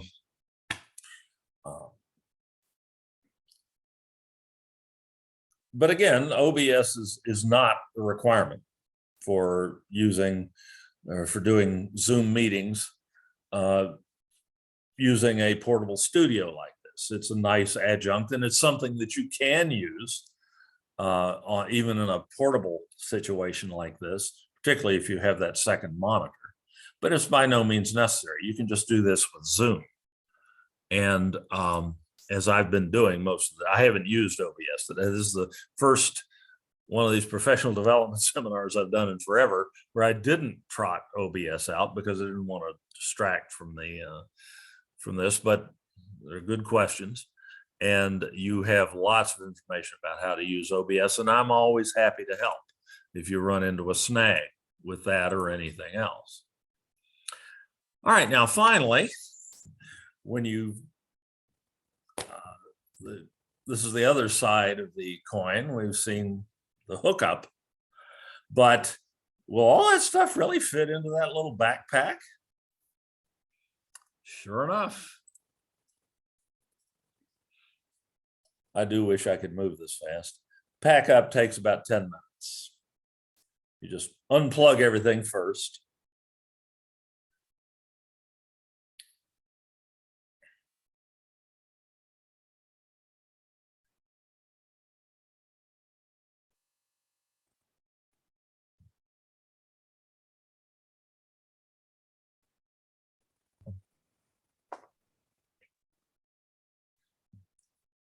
Do you always move that fast, Dave?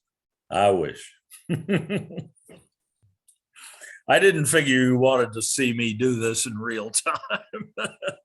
The only thing missing is that music. Exactly. I need to be running Flight of the Bumblebee behind her. I'll take that under consideration. Okay, there goes the laptop and the monitor. The little the delicate cameras and old socks. Then everything else, just the backpack swallows it. It's a perfect size for this.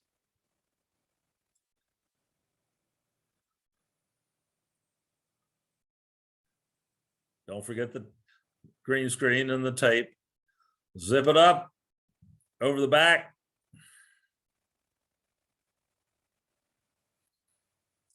And that backpack is certified to fit in the overhead bin of an airline. And we're gone. It's not a featherweight. The studio with the big laptop and the bigger monitor and the big monitor weighs about 20 pounds. But normally I'll just slide it onto the handle of my rolling suitcase, and the backpack straps will slide over the handle so it's secure, and I can haul it through an airport that way, or haul it back and forth to the car the same way. In a situation where you're having to go up and down steps, you know, the backpack, having it in the backpack is handy. If I had it to do over again, I might get one of those backpacks that also had the wheels on the bottom and the little handle that pulls up so that you could drag it along behind you. But usually if I'm going to be taking this on a plane, I'm going to have a rolling suitcase as well. I just sit it on top of the suitcase that way, and it follows me around. So it's not difficult. You may have to have somebody help you get it into the overhead bin. I messed up my shoulder about 3 months ago, and it hasn't quite recovered yet. So I'm not sure I could lift it overhead right now by myself, but usually there's some nice young Marine or somebody who will help you get it up into the overhead bin. But with this thing, I can do just about anything I can do in my home Zoom studio, which I've featured in other other professional development classes. And Dave, yes. How does traveling around like this? I mean, that memo from Gregory Smith in HR, which now people are arguing, and that was just for classified staff, but not if you look at the whole thing, said we need a fire extinguisher and a first aid kit and an ergonomic chair. And how can you travel around Hawaii or whatever and meet the needs of the checkoff list, which they haven't decided. There's argument now. It's not for teachers. It's just for classified staff wanting to work at home.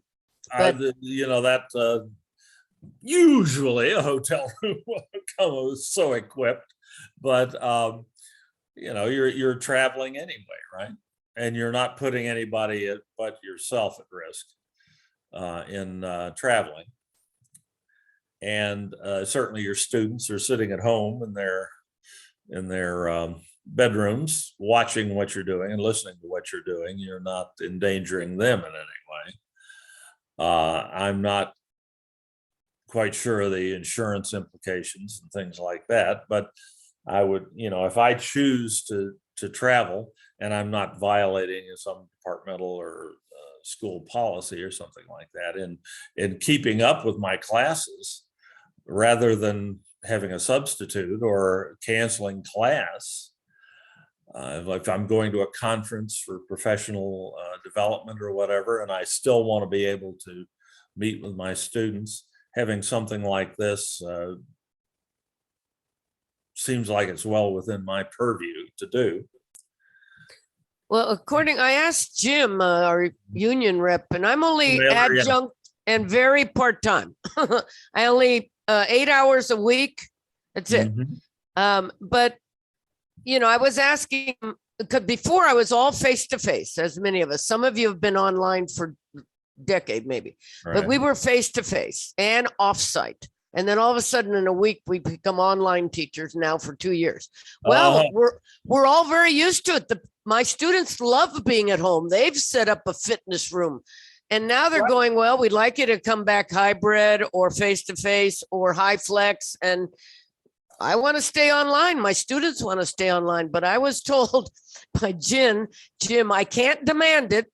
I can ask for it, but the powers that be can, I suppose, demand that I come back face-to-face or hybrid or high flex, and then I can decide. A lot depends on how your class is coded in PeopleSoft. If it's coded online synchronous, then it's intended to be delivered that way. Well, it wasn't to start. It was face-to-face, as fitness has been for decades, but I don't know. But if it's coded face-to-face, yeah, they can require you, I think, to come back and do it in the classroom.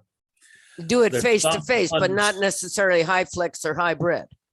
No, that would, well, if the course, unless the course is coded that way. Now, how do you know what is coded? That'll be in your offer, in your. In the assignment offer, when we accept the assignment or not? That information should be included, or it would be provided by your dean, but you should always know what the PeopleSoft coding for the course is. Well, I would imagine it's face-to-face. In that case, you know what your responsibilities are and what your options are. Because I don't mind going back face-to-face. It's just finding spaces that meet the district's criteria. You're all set up for it. That would be, of course, a discussion you'd have to have with your dean. And there are very few that have met. They don't want to buy those filters. They don't want to change them X times a year, whatever. I don't know what the problems are, but they don't want to. Very few. We had tons of offsite places. In a facility, it's going to have to meet those requirements. Right. The libraries, thank God, do, because they're San Diego City, entity. But nursing homes or community centers or Jewish community centers or whatever, it's funding for them. Right. And expenses and filters and whatnot. Probably are not able to just like go high flex on your own hook or whatever, but they are developing. There are courses now that mainly in continuing education at this point that are coded for high flex, and you have the right to to give the students the option of whether to attend in person or at home. But they're still working all that out. Right. And offsite. I don't know that it's something that you could just do on your own hook and say, okay, here's this offsite. I'm teaching face-to-face offsite. but I'll take my portable Zoom studio with me and I'll offer the option to students to stay at home rather than having to come and be in the classroom. I don't know that you can do that on your own hook. No, well, they would like Yeah. us to do that to meet the needs. You know, I have 45 to 50 people in each of my classes, but they're from Oceanside to Palm Springs. Well, they're not going to be able to all come to us on-site class. So the numbers would go down, and it's ADA, it's FTEs, it's what makes the wheels go around. And so they're trying to, you know. Yeah, I haven't answered that because I asked my dean for high flex, but it's up to the individual dean. So if you can convince your dean that it's not going to cost a lot, because I suggested it to our dean, but my chairperson was for it, but the dean wasn't, ready for it. So you do have, the dean has to approve. So it's up to the individual dean to show. Well, So I would want to personally just online or face-to-face. It just keep it simple for 8 hours a week. Simple, period. I'm not full-time. I don't have benefits. I don't have anything. So, yeah. I love all this new technology. I mean, it's been a learning experience and my brain has swelled, but I think it's quite likely at some point that in situations just as you described, where it's difficult to bring a critical mass of students together in the same location, that they may well start to utilize high flex, and the courses will be coded as high flex so that it's legal to do it that way, so that you can offer that kind of flexibility to your students, because some students are not happy coming back into the classroom yet. They're worried about getting COVID, exactly. and not illogically or irrationally either. No. And these types of formats are starting to become more and more popular. And I strongly suspect, though I don't have anything to do with anything like that anymore. But even with fitness, I mean, fitness has been face-to-face in a gym or someplace forever. And, trying to get people to work out at home was like, no way. And here we are working out at home and go, yeah, this is awesome. It works. And it works. They want to keep doing it. And so, but high flex, I don't know, in an offsite location, I just, and because we need space. That would, and indeed that's going to be a problem indefinitely, but the technology at least will not stand in your way. No. If you have something like this, yes. You can carry it to the Jewish Community Center and set it up, give yourself an extra 20 to 30 minutes before the beginning of the class to get this set up, and you could run it there, and you could allow, have people zooming in from home. Exactly. Where they have their own exercise space and getting, that same experience. Really, it can be very comparable in quality. And the class may make when it wouldn't otherwise, because you can't get enough people to sign up and travel. And it gives better access and flexibility to our students in meeting their educational goals. There are something like 32 words in the mission statement of the San Diego Community College District. And so every word, that's counting articles and e's, ands, and these. And one of those words is access, providing access to education to our students. And this type of scenario is the ultimate flexibility and access. So I suspect we will be seeing more of it. And what we don't want to have happen is to have people ready, the powers that be ready to do something like this and not have the technology to make it work. So this is a kind of this little portable studio I've introduced you to today is kind of a first effort at doing that sort of thing, but also in, providing you with more flexibility and more freedom to travel and to be somewhere other than home when you need to teach a Zoom class. This way you can do that from anywhere, again, that you have a power plug, one power plug, and decent Wi-Fi. Now, because I have this all set up and almost like stuck, I have things stuck. They don't move. Right. Would the district, would they spend that $1,500 for the equipment to be transportable rather than? Now, there's a good question. I can't answer that. Because I bought all this and I really don't want to move it around. I teach other classes besides for the college. And then I also teach face-to-face. I wear a mask, but no one else does. So, part-time doesn't mean just one entity. Part-time means. Well, and first off, the $1,500 included the laptop. You may well already have that. Yeah, well, they have some. And they may have some that you could borrow. Yeah, they're not good laptops. The rest of it is fairly modest in cost. So whether anyone will fund that, I don't know. Well, my laptop only costs $400 and $500. That's very inexpensive. The camera was very expensive, but the laptop was cheap. Well, and the rest of the equipment other than the laptop runs about $550 or something like that. So if you already have the laptop. So it's if we make a proposal, figure how much is your freedom worth to you? Or how much? I just want to go down the street to the library. I don't want to go across the world and teach. I will leave the teaching at home, get a sub, travel, leave it there.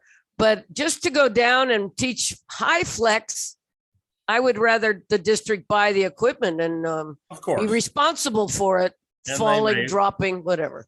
But there's nothing like having options either. And this will give you options.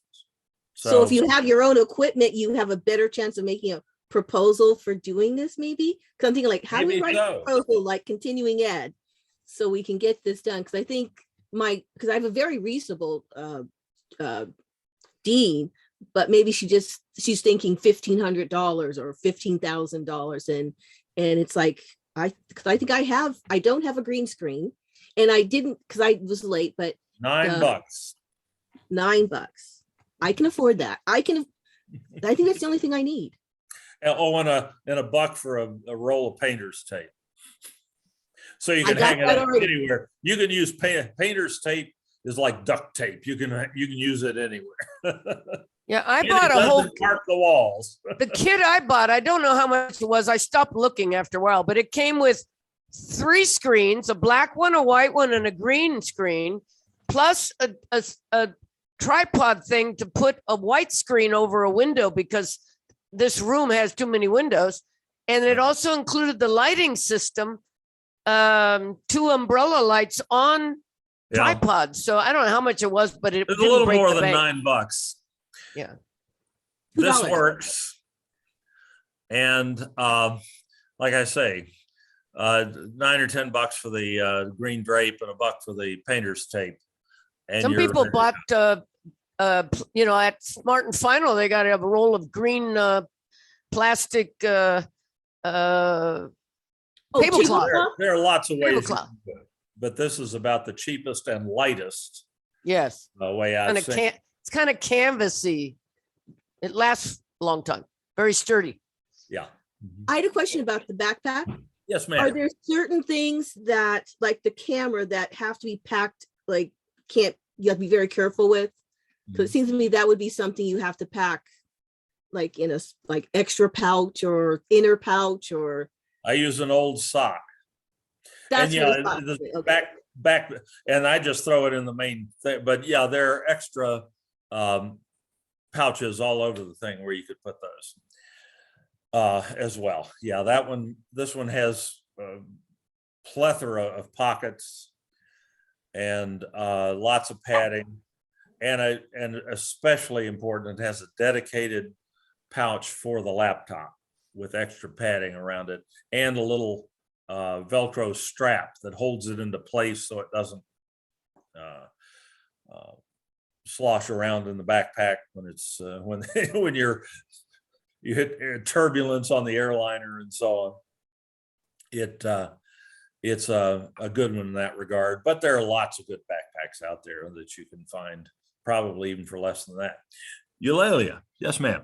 Oh, hi, Dave. How important is the green screen? Like behind me, I have my wall, and I see you have a green screen. I see you well. Do you see me? What do I need to go get a green screen? If you want to do green screen effects, like so-called chroma key effects, like the weather person effect. The weather person on TV is not standing in front of a weather map. They're standing in front of a green screen, and the weather map is electronically added to the video feed and replaces the green color. Okay. So tricks like I showed you in that little video where I was over top of I had myself in the middle of the battle in Star Wars, or more commonly, I'll have myself in your lake. Yeah, in front of my lake, or I'll have myself down in the corner on a shared screen. Okay. So that you can see me talking, and I can I can be demonstrating something on the screen at the same time. It also makes. Do you use virtual backgrounds in Zoom? Not very often. Well, I have my Easter eggs, and you can do the avatar now. So I'm a rabbit. Yes, they now have avatars too. Yeah, most of my sharing is textbook. It's beginning ESL and a lot of Zoom breakout rooms. Yeah, I did have a comment too. Doing those sort of virtual background effects, it's probably not that big a deal. Okay. They work a lot better to have a green screen. Yeah, I mentioned to our union president, hey, because I'm a Mac person, it's getting really worn out and full. And he said, Eulalia, I don't think we're going to buy everybody a Mac. And but I just want to comment, I have purchased a lot of stuff, but I know now that it's mine. It doesn't belong to the district. Right. And that makes me feel good. And I use it for other stuff too, so I always think of it that way. Teachers spend tons of money all the time. That'll never stop. But and I also teach HighFlex in person 2 days a week, and I teach my class at home twice a week. And I can relate, Carol. I understand. At the same time, I'm adjunct, and a HighFlex class is considered online. So I can go to school, and the class is still a go if I only have 2 people show up. But I get your point. Well, we need space. And I know, I hear you. It's like, space for the people online to see hands and feet, and then space in the room for the people in the room to see hands and feet. So you'd have to be a magician. Yeah. That's all I can say. Well, I know here I have 13 feet. So I know I need at least 13 feet plus more behind me or in front of me for the people in the classroom to do the movements. Of course. So it takes a bit of space, more than 13 feet. Yeah. Very often the hardest thing to find is the physical facility to do it. But at least with technology like what we've been talking about today, the technology is not going to be the thing that prevents you from doing it. Well, because the people at home will not, if they don't get a quality experience, they will drop out at a heartbeat. Yeah, but we're seeing people very satisfied with the experience they've had online and wanting but just online, not online and in person at the same time. Oh, no, the ones online will suffer. The space is not adequate for fitness. Right. And that may be, that's a unique. Because I can't sit here and do my classes in a chair. Right. But the College of Continuing Education is doing a number of different types of classes, HighFlex now. They've been doing this for about 2 semesters. They're running a big pilot, and they're finding it's very well received. And the students are very happy with it. And they're especially happy with, oh God, here, there's a class today. I really don't feel like going out and, getting dressed and and Driving to in the school, rain, driving in the rain, or and rush hour. I can just fire up my laptop, log into Zoom, and I can today I can be a Zoomie Mhm. is the term. I think. Accessibility. And then next week I may decide I want to be in the classroom. I can be a roomie. I can travel. Roomie or a HiFlex Zoomie. is yeah, HiFlex is a wonderful, flexible option for the students. To me, it's the ideal modality for instruction because it allows people to pick the kind of experience they want. If they want to be in the classroom, they can come in and sit in the classroom. If they want to be at home, they can do it that way, and they should get at least an equivalently instructional experience, no matter where they are. And that's access. That's real flexibility for us. And it's, I think, for us just trying to people who might otherwise fall through the cracks right. get a college education. Is it you, Layla? I had a question, since you're teaching continuing ed and using HiFlex, like how did you make a proposal to get it passed? Because because I'm trying to think the best way to encourage, because I'm sure A the dean would agree. proposal to do what, Kathy? Do HiFlex. Speak to your dean. We did. And what are you teaching? I'm teaching communication. Yeah, I would start with my dean, no matter what.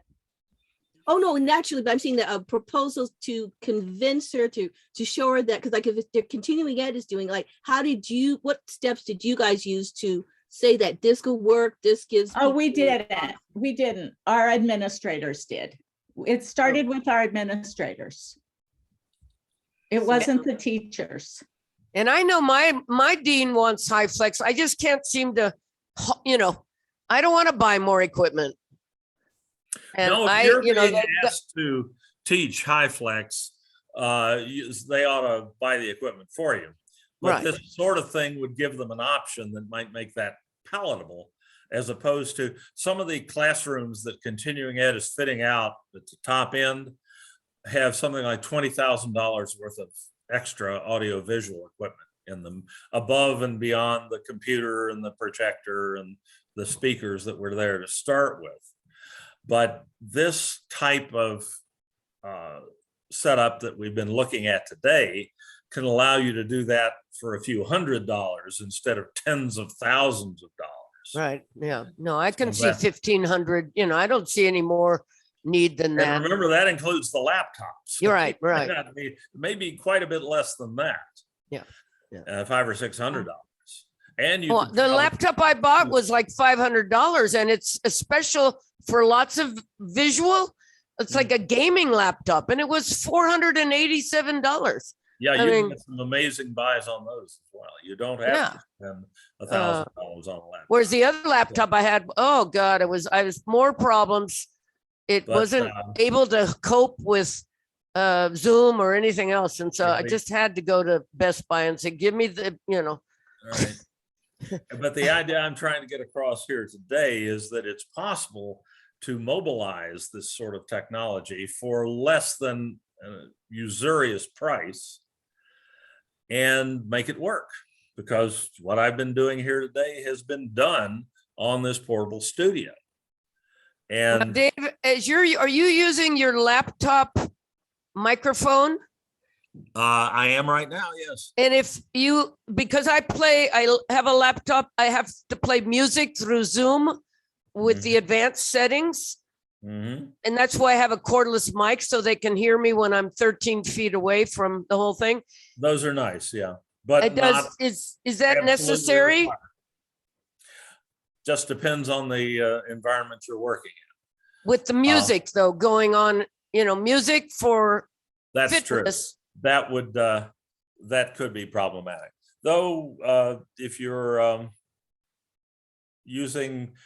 sharing screens in Zoom, or just using just the regular audio in Zoom, Zoom has excellent echo cancellation in their audio systems to prevent two or more sound sources from cross-talking and causing feedback and so on.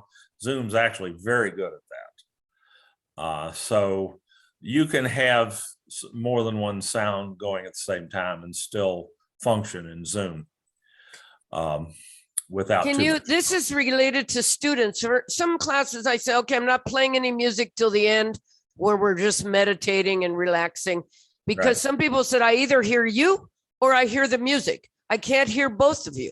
And I'm not even using the district. I'm using a microphone, a wireless microphone. I'm not going through Zoom. And is that something There are wrong with some- that person's laptop or? No, probably there are some settings in Zoom that can help with that. Okay, for them at their end. No, for you. That will make Oh. it less likely that Zoom cancels out one of the sounds of the other. Because it's only two people in two separate classes. Everybody else, it's fine. So I Well, thought, and they may have some issues with their. okay, sound. and they're like two different classes, and I thought it was an older computer. I don't know. And is That's it an quite Apple and a? No, Or it's more sometimes like they have a two devices going at older the same machine. time. Hmm. Yeah, or a tablet, or Yeah. a phone. It could be a device. In Yeah, fact, that was, they- Kathy, I don't know. I'm not sure what to tell you. You're at the college. yes. Yeah, I don't know where you'd start. But yeah, HighFlex is working pretty well, especially for adjunct. And this, it gives the students options. The kids are sick, all kinds of reasons. And it keeps our numbers up, because to me, it seems that especially with adjuncts, it's always the numbers. That we have to have Absolutely. enough Right. numbers so that we get hired. Amen. Yeah, and I pose the question that it's like a home audience and a studio audience. So there's a classroom audience and an at-home audience, and therefore the numbers. So like, do the students, so they write it in the program as HighFlex, and you're seeing it came from administrators, but there are instructors interested in this, but we just want to find a way to like let our dean be able to nudge it, because I think she's thinking $10,000, but we already have a lot of, like, I think you've seen in the communication department, we have cameras in there. We have like $20,000 worth of equipment. So I can visualize it. Plus, from what I could see of the part that I was able to get to with Dave, it seems like if I can put it in the backpack, and I think I have almost everything except a green. And not screen. only Already that, have all of that, huh? Kathy, you can teach HighFlex without all that. That's just the $2 optimum. tripod. There you go. Yeah, that's Well- the point we're making here. This setup has everything you need to teach HighFlex in a room that doesn't have anything other than a projector. Yep. Here's my hub. Oh, you can't really see it. Well, I feel that the push from the whole district is access and options. And so face-to-face or HighFlex, to get the kids back into the spaces and have the options, because I'm surprised the dean I is think you're going to see a reluctant. lot more talk about HighFlex. It's really mainly going on at continuing ed right now, because they came up with the idea. I don't know who started the idea. It may have been Carlos. HighFlex is a continuing ed thing? Yeah. Oh, Because And, what we- ed can do yeah. it, college can do it, we can do it also. I was gonna say better, oh, but probably It's easier. a wonderful I mean- idea. And I think it's something that we're going to see a lot more of. It's early days though. Because continuing ed, I mean, we're everywhere teaching. The last place we're teaching is in a classroom. So it's like complicated. Whereas the college, they walk in there and they're in the classroom, and they walk out and they go over here, and Maybe they don't want to be in the classroom. Maybe they want to be at home. Well, Maybe yeah. They want to have the option to be either place. The older people, the seniors right now, are concerned with COVID, of course, in the continuing ed. Here. But they're also concerned with the price of gas and driving, yeah, me too. And driving like to West City, they got a big room. Yeah, but I don't want to drive from Spring Valley to West City at $5 a gallon to teach Right. a class for an hour and a half. When there's no need. Yeah, when there's no need, I can do it in my room, Zoom room. Right. So yeah, it's funny how it's a HighFlex as a continuing education, when I don't know what percentage of continuing education classes are not in a traditional setting. They had the idea and they started. many it, of them and are. They're doing in an amazing Auto job. body shop. They're in a Mhm. a lab, a veterinary office. I mean, It's, they're they're It's an everywhere. idea whose time may well have come. We'll see. Yeah, I'm But I I'm just for it. want I to be just don't able want to to buy any more equipment. I don't want to mess up the setup I Well, have here. In my Which- case, it's worth it to me Yeah. to buy a little extra equipment and utilize other things that I already have to have freedom to travel.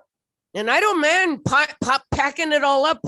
This is all set up perfectly with tape on the floor. So I know exactly where to line things up. And I don't want to have to tear that down 4 days a week. And then I teach other classes with Zoom and put it all back together for No, classes that are It would not with make the a lot college. more sense to have a kit in a satchel or a backpack or whatever, ready to go, that you Yeah. didn't have to swap things in and out with your home setup. That- And yeah. that's what I've done here. And I plan to be out of town next week. And I still have a couple of sessions coming up, and I'll do those in the evening from wherever we're staying. Hotel 6? It work as long as The I've got Poconos. Wi-Fi, it's going to work. Well, I see my my painter's tape just failed on me, so it's not a perfect solution yet. But I can get up and hang it back up if I need to, and it does work. So no, about 1,500, less than 1,500, and we can set up at the library or whatever. Yeah, I do know including one the argument. laptop. Yes, I know. Yeah. Yeah, there is one Like- argument that they did bring up about, because you were saying something about, so maybe in continuing ed, you can explain that you can't have students alone in a classroom. There has to be some faculty member there. So like if you're in a studio and there are students with you, they don't have a problem with that. And if they can get students, like like Oh, Dave said, with a camera so they can see the other students and you come with it. Because to me, that makes more sense than hybrid, where I'm supposed to be, like this summer, I'm teaching a hybrid class, 2 days on, and then I have to come up with 2 days worth for students to do online. And to me, that's changing a lot of what I have to do in terms of teaching. Whereas with HighFlex, I'm just doing what I normally would do. It's just broadcasting it to the students at home so that they get the same experience, which we've And done. allowing them to participate as well. Yeah, interact. Yeah, it's the old idea of a classroom without walls. And this is Distant the learning. closest we've ever come. It's the closest we've ever come to it. And my hat's off to the folks at Continuing Ed who are in the trenches making HighFlex work. And they're figuring out a way to do it. It was Well, sort Dave, of a ready, fire, aim. kind I of want to, situation. I want to thank you, Dave, because I came in 2 years ago when COVID hit and I didn't use a computer. I didn't grow up with computers. And if it weren't for Dave, I probably wouldn't be doing what I'm doing today. And I do love it. It's been a transition. I couldn't have done it without you, Dave. The first meeting I ever went to, I went and I bought my Pivo. I set it up. I learned to use it. And I learned Zoom. It was all because of you. So thank you. Oh, you're a teacher. You know how much that means to me. But I couldn't sleep at night. I was scared to death. And you, Aren't we all? I mean, you were so gentle and kind and reassuring. Thank you. Oh, Thank you're you so so sweet. much. Dave, Thank I would you. have used you, but I had my son. He got grouchy and rolled his eyes many, many times, but he enjoyed spending my Well, money on it Amazon. Sounds like you've done wonders with your. Yeah, home Carol, setup you're there, awesome. Sean. Yeah. And maybe this will give you some ideas about a way to It will. take it with you. Be And of course, open we about have, it. for the last 21 minutes, we've been in the shooting the breeze section of the presentation. No, I'm happy to continue. I just want to make sure everybody knows that the presentation as such I is do have to say and what there was goodbye. of it. Oh, I do have one Thank last you. question for you, though. Do your Kathy, students, please, you please. teach CSL, correct? I your do. students keep their cameras on the whole time? Do you? No. Okay, so you and- can't find a way to. That's not my concern.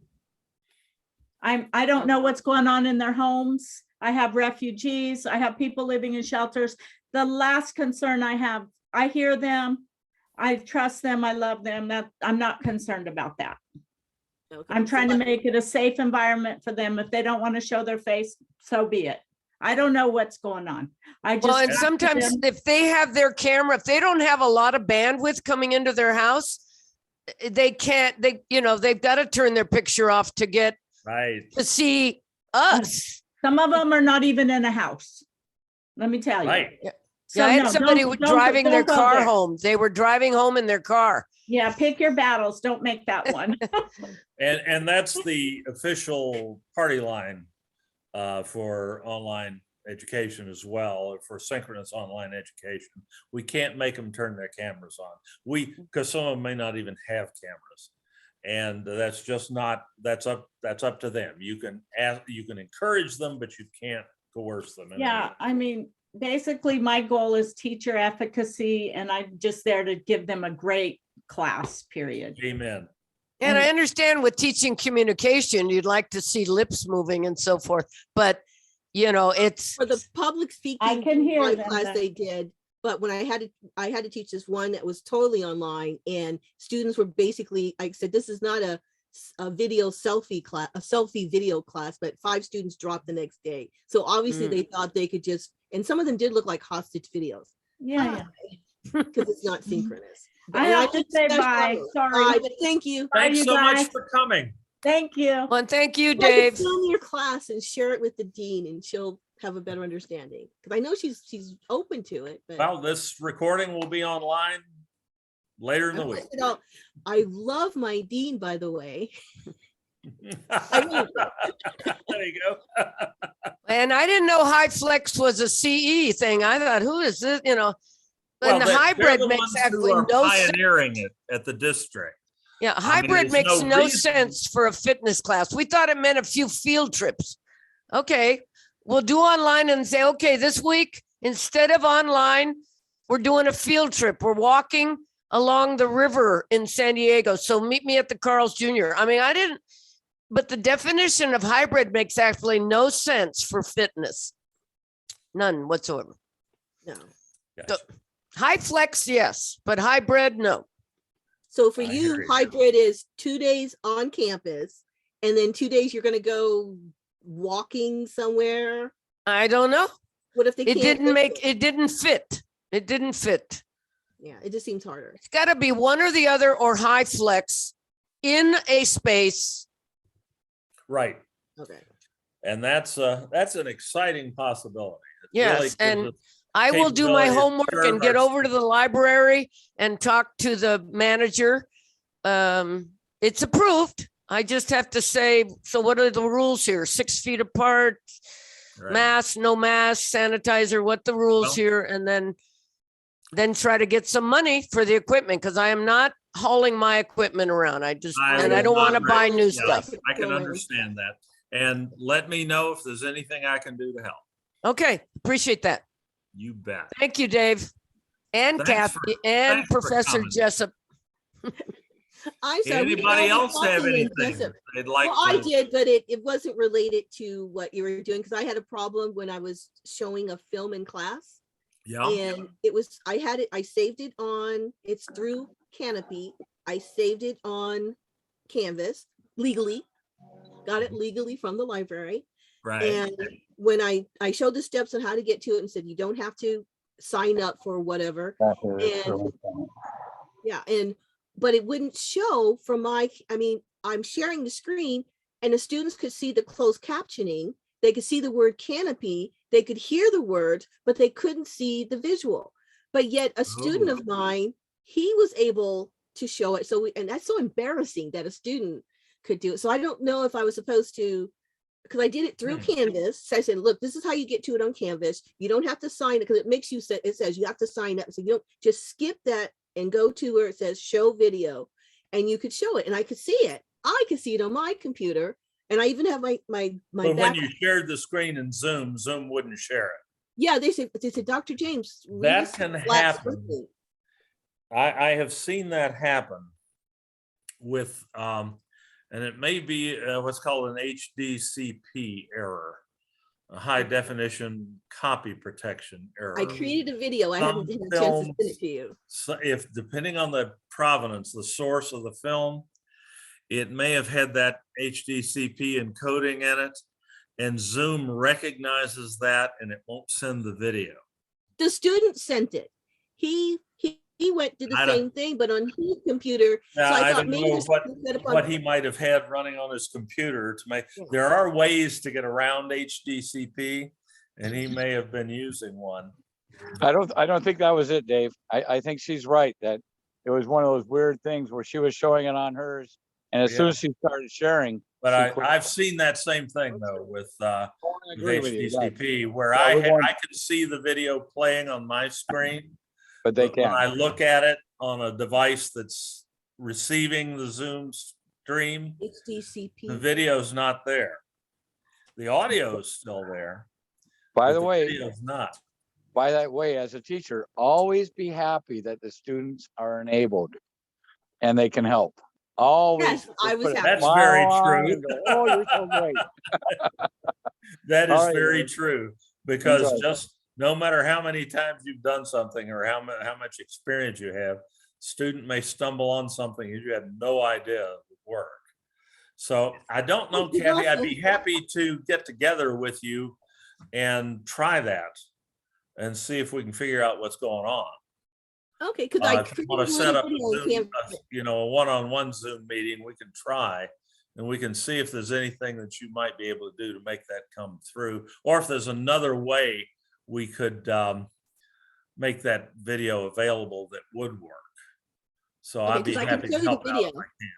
Because I created a little video on my Camtasia to send to you, and I did what you told me about how to, but still I didn't realize that even though I was seeing it on my screen, in fact it took me a while to realize that you were on today, because I was creating the video after class so I could show you, and all I had to do was just show up.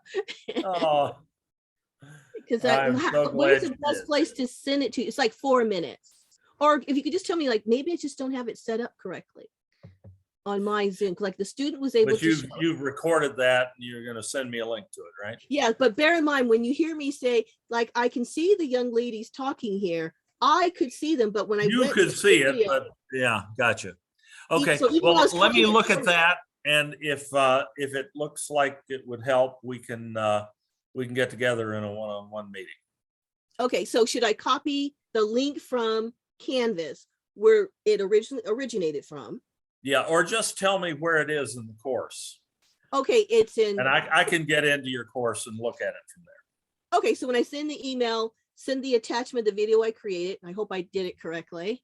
Like I did it quickly just before your class, and I go, oh no. Gotcha. I mean, of course, whenever you're doing something I really, really, really want, and I really could have been here on time, but I'm creating this little video to show you. It's all been recorded, so not to worry. Okay, good. And you even gave the link. I'm so glad you gave that link so I can go back and get it. Absolutely. But like I thought, well, maybe I just don't have it set up correctly. But like I said, the student was able, in fact, he decided to just continue showing it because obviously we lost time because of me trying to, that's not it. You guys still can't. Oh, I see know it? that feeling. Oh gosh, so embarrassing. And if you're going to work with technology, you have to learn to accept that and move on. That it's not always going to work, and sometimes you're going to look foolish. And I've looked foolish so many times in my career that it doesn't have the sting it used to, but it's still a little harder to deal with. And that green screen, that's $8. Yeah, let me see. I can give you the link to that. Because I don't have that. I noticed I don't have that in that spreadsheet that I gave you the link to. So let me find that for you.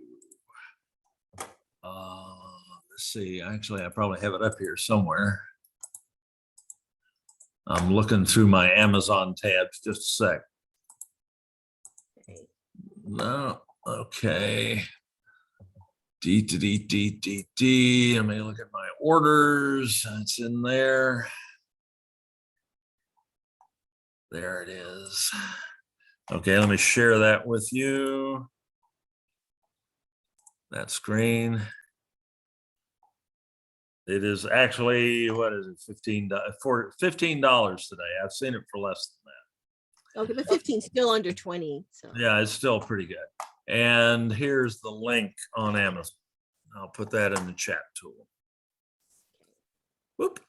Are those little things that hold, I don't know, clamps? Does that Yeah. come with it? You have to buy it And separately? that comes with it. Okay. But I find the painter's tape works better in many circumstances anyway. Doesn't hurt to use both. Yeah, it doesn't hurt to have both, indeed. Wait. Okay, there it is in the chat tool. And that's the cheapest one I've seen that was any good at all. And it works, even though it's, you know, it's not ironed, it's not absolutely flat. There's still some creases in it and things like that. It still works like a charm with Zoom and with OBS. And it's a lot easier than carrying around, you know, my green screen that weighs 100 pounds that's hanging up in my studio. So it will give you what you need in a portable Document camera. I don't have one of those. The document camera is really handy for showing three-dimensional objects or for whiteboarding just on a piece of paper. Like, think of the old overhead projectors, you know, the kind of the lens on top, and you put transparent overlays over it and wrote on those. This allows you to just do that with a piece of paper, and everybody can see what you're writing or drawing. And they can see it a lot better than they could see it if you're doing it on the whiteboard of the classroom. Okay. Anyway, So those are well worth it. That's the second most expensive thing other than the laptop in that kit. The most expensive being the monitor, the second monitor, but the document camera is the next most expensive thing, but it's well worth it. Okay, because I don't have one of those, so that's my birthday's coming up, so that's what I get. Auto presenting or autologous presents. All right, can I just quickly show you how my Zoom is set up? Because maybe it's something simple. Absolutely. Because my Go class ahead. Let me make sure you can share your screen here. Okay. I'll stop my share and I'll make sure I've got that turned on. It's turned. I did create a whole little 4-minute video for you, but okay. So to do this, I guess I have to get into, how do I do this? I tell you what I'm going to do. I'm going to go ahead and stop the recording too. So yeah. Okay. All right. You find it. Because we are going to watch the rest of the video Thursday, and I'd like to be able to show it myself and not be dependent upon a student. Come on.